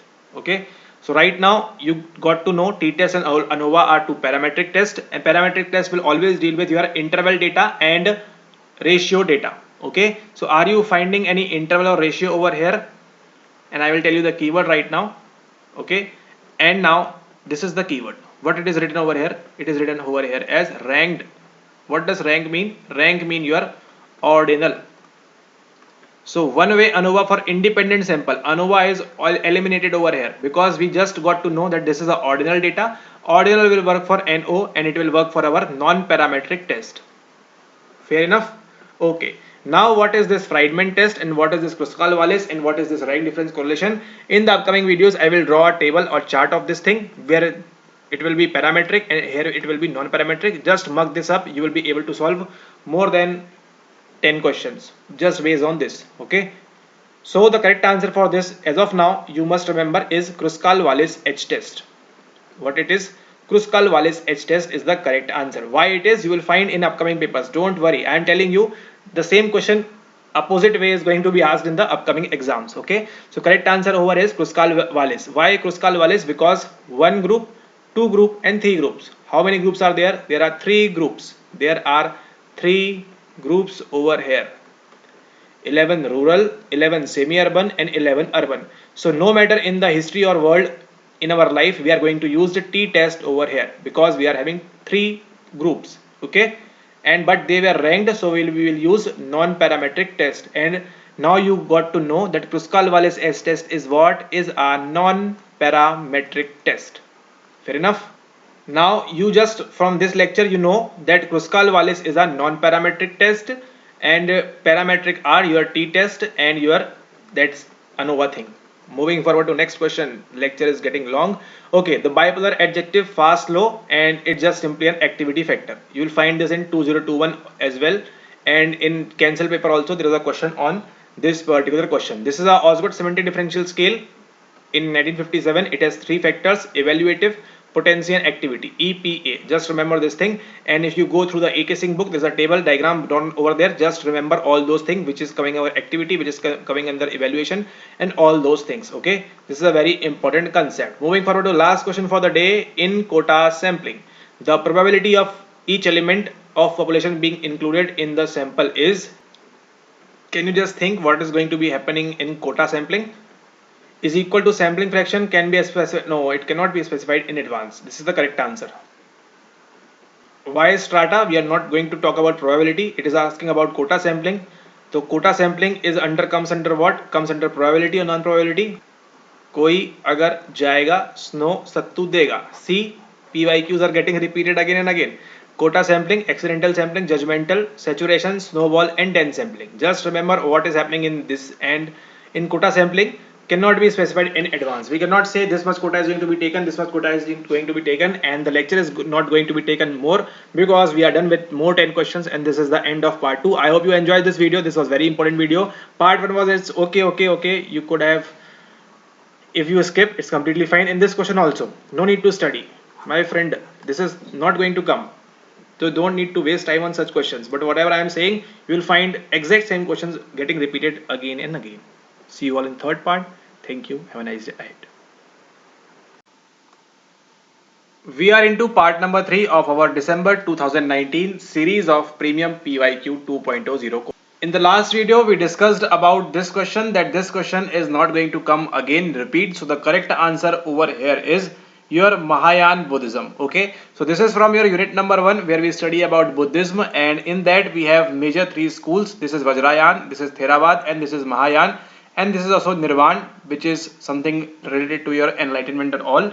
But the question over is saying is, following school of Buddhism focuses on collective freedom from suffering and feeling the ways of enlightenment. So what is discussed? It is discussed in your Mahayana Buddhism. Okay, so there is one more that is called Hinayan majorly. Then we have Mahayana, and then we have Vajrayan. So Vajrayan is associated with your Tantric and all that. So if you want to study this much in detail, very detailed, then you can refer to Tamil Nadu 12th class book 11 12th, where you will find about Buddhism as well, and as well as Jainism as well in complete detail. But it is very irrelevant to read all this in that detail, because it is not going to come, or it is not getting repeated. And even if it gets repeated, then only of 2 marks. So for 2 marks you would not want to waste your questions in such type of questions, or waste your time in such type of questions. So it is not necessary that you know all these things. Okay, then again, this type of question used to come in previous papers, and now it is, we can say, almost negligible that these type of questions will be coming. But you are watching this video, so don't worry. Diversity of approaches to functional psychology at Columbia. The 3 psychologists who illustrated the diversity of approaches to functional psychology at Columbia were, correct answer is your James McKeen Cattell, E.L. Thorndike, and R.S. Woodworth. So did we discuss about Woodworth? No, I am not remembering the exact, but I recently took a lecture for Hindi guys, and there I mentioned that he started the first projective test of yours, sorry, not projective, first personality test of by Woodworth. I will tell you in the upcoming videos. Okay, so it was in 1917. All right, it was in 1917 that this guy Woodworth came up with his personality test. Okay, and he named it as personal data sheet. This is important to you. Make sure that you remember, or you note these points. Okay, personal data sheet 1917 by Wordsworth. And now coming into this question, so we discussed about Wordsworth also. So in 1917 he proposed the first personality test for the personal data sheet, the personal data sheet, TPDS. Okay, and then this guy you already know, we discussed in the previous papers, E.L. Thorndike. What he gave us about law of effect, which was proposed by Skinner later on with the same reinforcement, operant conditioning and all that. He also gave law of exercise, how much you exercise you will learn more, and after that law of practice, or we can say is the same thing, exercise and practice, but law of readiness as well. Okay, how prepared you are to learn, it will also depend on your learning. If you are not prepared to watch these videos, if you are not prepared to learn, how will you learn? You will not learn. Okay, then this guy James McKeen Cattell, what he did in 1889, in some books it is 1889, as per NTA also it was 1889, but in some books you will find 1890 reference as well. So make sure that the question how they are asking, you frame in that sense only. Okay, so James McKeen Cattell gave about mental test. Okay, so this was the term mental test which was first coined by, and it is a paper of NTA where they asked when the mental test was coined by first, in which year. Okay, so they have given mention 1889, but in some books of general psychology you will find 1890 as well. So it depends completely on the question how you will be able to tackle. Okay, but remember, around 1889 1890, just take one of the options, how they are giving the options. And this guy James McKeen Cattell gave what? Gave mental test the term for the very first time. Okay, so in 1905 we are having what? We are having our that Binet-Simon scale we discussed in previous videos. Binet-Simon scale 1905 by French Ministry. And before that 1889, what it is happening, 1889 or sometimes 1890 as well, this guy is giving the first time the term called as mental test. Okay, this is important. This question is not important. If it comes up again, just mark this: James McKeen Cattell, Thorndike and Wordsworth associated with this, but the knowledge which I gave you right now, it is more important. Okay, and apart from that, all the answers are jumbled up, but it's fine. Okay, so moving forward to next question. Next question is our, which of the following statements is true regarding the relationship of test length with reliability and validity? Okay, now for this you need to understand what is reliability and what is validity, and I will try to sum it up so that you never forget in your entire life. So this is reliability and this is validity, and that's it. Okay, so what is happening in reliability? Whatever you are measuring today, you will be able to measure it tomorrow as well. Okay, so let's suppose that you are watching this video. So is it reliable? Yes, it is getting benefited to you, or these videos are beneficial for you today. It will be beneficial for you tomorrow as well. Okay, but let's suppose if these videos are visible or were not visible, available to you today and not tomorrow, we cannot say that this is not reliable. Or we can say, if it is helping you today but not helping you tomorrow, then we can say it is not reliable. Okay, but in validity, what we saying, if you have joined this course, then what is going to happen? You are here to see psychology important questions PYQ solution. Okay, you are here to see this thing. But what if I tell you about geography portion or history portion or modern India portion or some other things I start telling you? So will it be valid? No, it will not be valid. Okay, you are here to watch these videos of psychology paper solve, which I am giving it to you. But is it valid? Yes, it is valid then. But if I start telling you geography, that okay, this is the mountains and this is the sinusoidal waves and this is the P waves and this is how earthquake will form and we will go to the epicenter and all those things. So will it be valid? It will not be valid. Same goes with your reliability. Let's suppose there is a personality test and it is measuring your personality, and you are, let's suppose you are having extra version today, you will also be having extra version tomorrow, day after tomorrow, 14 days, 21 days, same result should be given, so that we can say it is reliable. Same as like if it is, we are talking about validity, then the test should be measuring your personality only. Okay, based on the data we cannot be able to assess your intelligence, your interest or any other thing. Okay, so validity is what it intends to measure, intends to measure, then we say that okay, it is valid. And reliability, same result should be observed again and again. And let's take one more very general example. Okay, so this is a grocery store, or we can say the sabji wala in Hindi is a grocery store, and this is the guy from whom you took the vegetables and all those things. Okay, so let's suppose he gave you one day bhindi or next day cauliflower, and you are coming here again and again. Why you are coming here and again? Because this guy is reliable. Whenever he is giving you vegetables, it is reliable. Okay, they will not be bad, they will be hygienic, good and all those things. Okay, so this is the thing with your reliability. And let's suppose talking about validity, will it be valid? And you are coming for here for what? You are coming for here to purchase vegetables, but this guy is giving you what? Giving you fruits. Okay, take this sir, these fruits ma'am, this is very helpful. So will it be valid? No, you are coming for this sabji wala and you are getting fruits, so it will not be valid. So I hope now you got the example, and if you just remember these examples, any question coming regarding reliability and validity, you will be able to solve. At least you will have the basic concept in your mind. So the correct answer over here is, as the test length increases, both reliability and validity improve. It just goes on with your sample size. Okay, so I will try to explore this more. As the test length increases, both reliability and validity improve. So what is going to happen is, this is a personality test and we say it has 10 items. So I hope you know what are items. Okay, if not, watch previous videos. 10 items. This is having 10 items personality test. Reliability is, we can say, 60%, and validity is, we are saying 60%. So if we double this 20%, 20 items, this will increase also and this will also increase.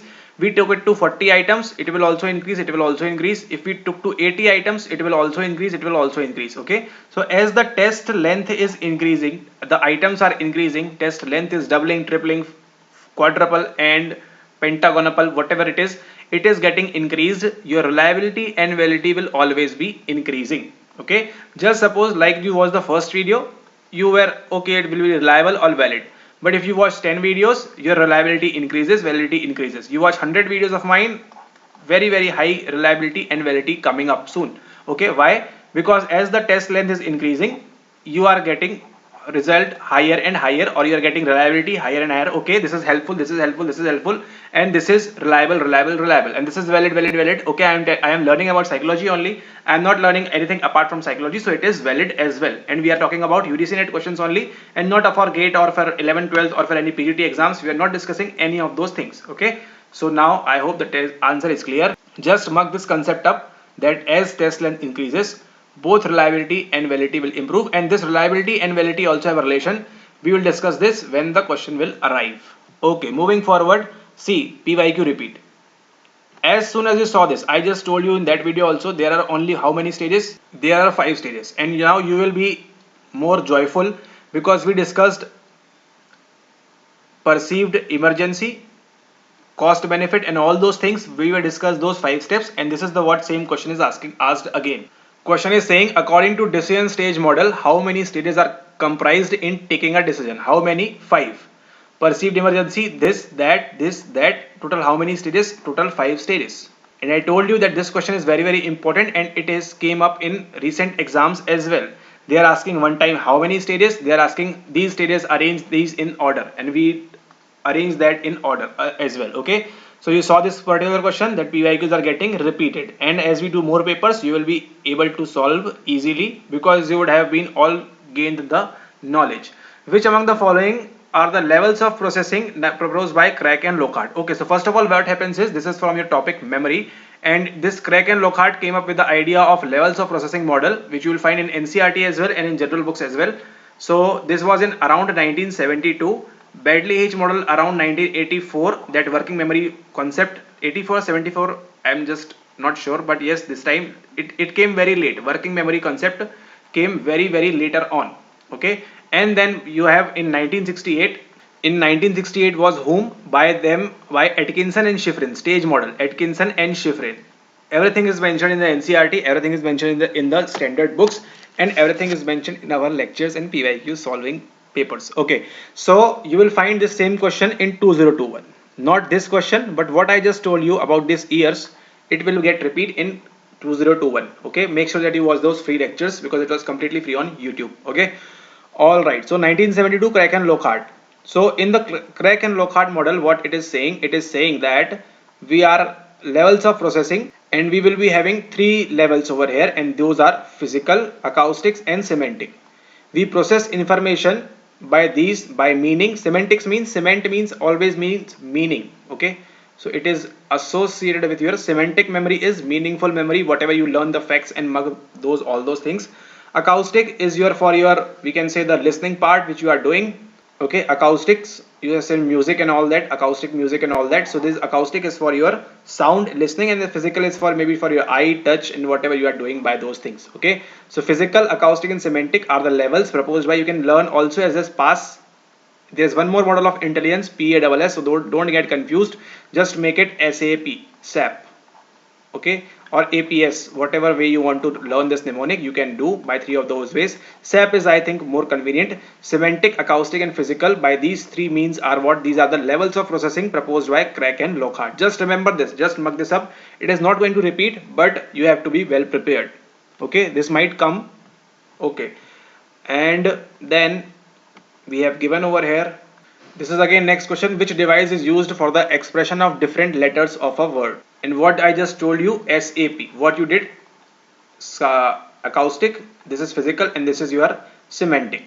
So device is used for the expression of different letter of a word. So I just told you this is about music, so not going to be the option, and we refer to it as acronym. You would have learned VibGyor. Okay, and that we can say more models of we can say Indian government and all those things which have SMPA program and all those things. What are those? Those are acronyms. Why? Because it is a device used for the expression of different letters of a word. So let's suppose semantic is a word, acoustic is a word, and physical is a word. So what we did, we took the first words and make a what? Make a acronym. So this is the correct answer. So this is not going to be getting repeated, and this has never repeated, so you should be careful of that. And what is clustering? Clustering is your 194720111968 and 2004. What we do, we just cluster this 1947-2011 World Cup. This is independence. This is your Craig and Lockhart, not Atkinson and Shiffrin. And this one is your Suller disinhibition model. Okay, this is Suller disinhibition model, and we discussed in the previous video as well, where I told you about online disinhibition effect, and it will be coming up. Okay. Okay, and this is not a keyword system, so the correct answer over here is acronym. Don't worry, what I am just telling you, just note that down. Rest L also rest all is just no need to worry about. Okay, just see this word. As soon as you saw this word, you are able to recollect that I know this word. This is 100% sure.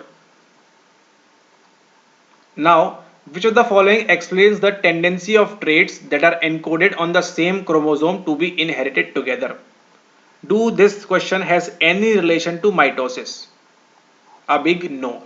Why? Because you have watched all the previous videos where it was told mitosis is what? Procedure of division of cells. Okay, this the zygote is getting divided into two. This is getting two, this is getting two. This is called as mitosis. Okay, this is called as mitosis.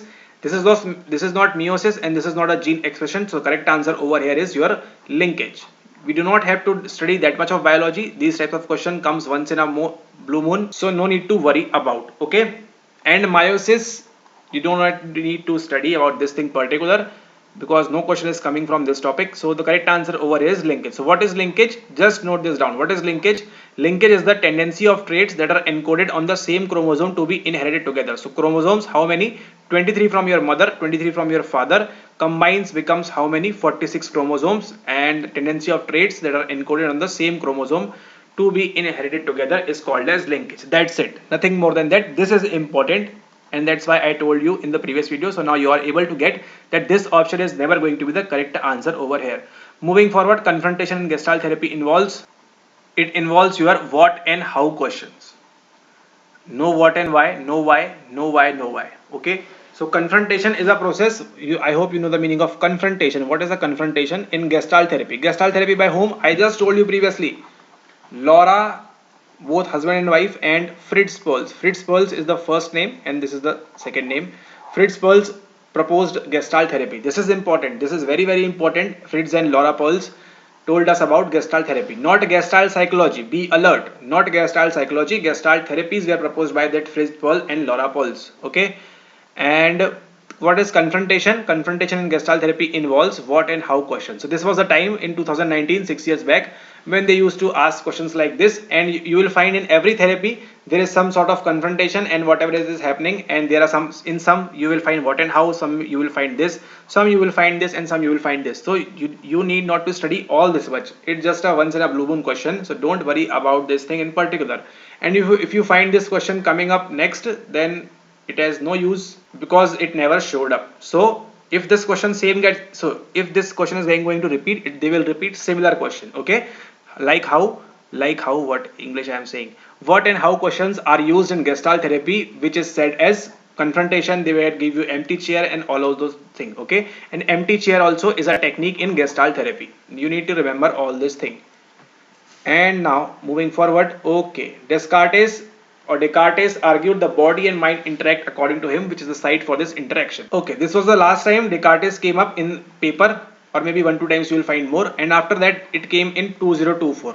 I guess cancel paper 1 or December 1, December 2023. Okay.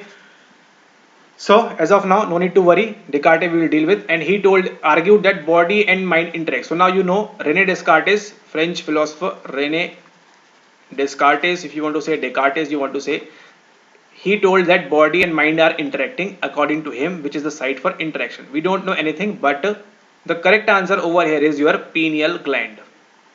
What is the correct answer? Correct answer is your pineal gland. Pancreas gland, pituitary gland, and adrenal gland. So why are we here? We are here to study pineal gland. So if next question comes, according to Descartes, body and mind are interacting, and where this interaction is happening, it is happening in the pineal gland.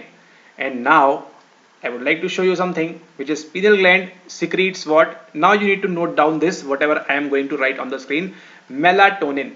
Melatonin is a hormone released by what? Released by your pineal gland, which regulates your what? Sleep wake cycle. Okay, sleep wake cycle. Questions on sleep were also used to come. Nowadays it is very less, but melatonin is secreted from your pineal gland. It is also called as the epithalamus. Okay, and yes, it is also called as the epithalamus and third eye also. In the recent paper there was some word like this, so we will discuss. But now you will be able, as soon as you saw that question, you will be able to solve the other questions as well with this much knowledge only. Pineal gland secreting melatonin helps in sleep wake cycle. So when this will go up, it will happen something in your body. It will go down, happen something in your body, and it is also called as the epithalamus. Now next is our what? This is our pancreas. Pancreas is for your insulin secretion. Insulin what? Insulin is again a hormone. In the previous video, remember we talked about hunger hormone and all those things. Insulin, glucose, food intake association is there. Okay. All right. So pancreas will secrete your insulin, and this is the master gland. Okay. Note this down. As long as hypothalamus is important, this gland is also important. Pituitary gland. Pituitary gland is also called the master gland, and you must remember this thing again and again, because question of this same kind has came up in recent exams.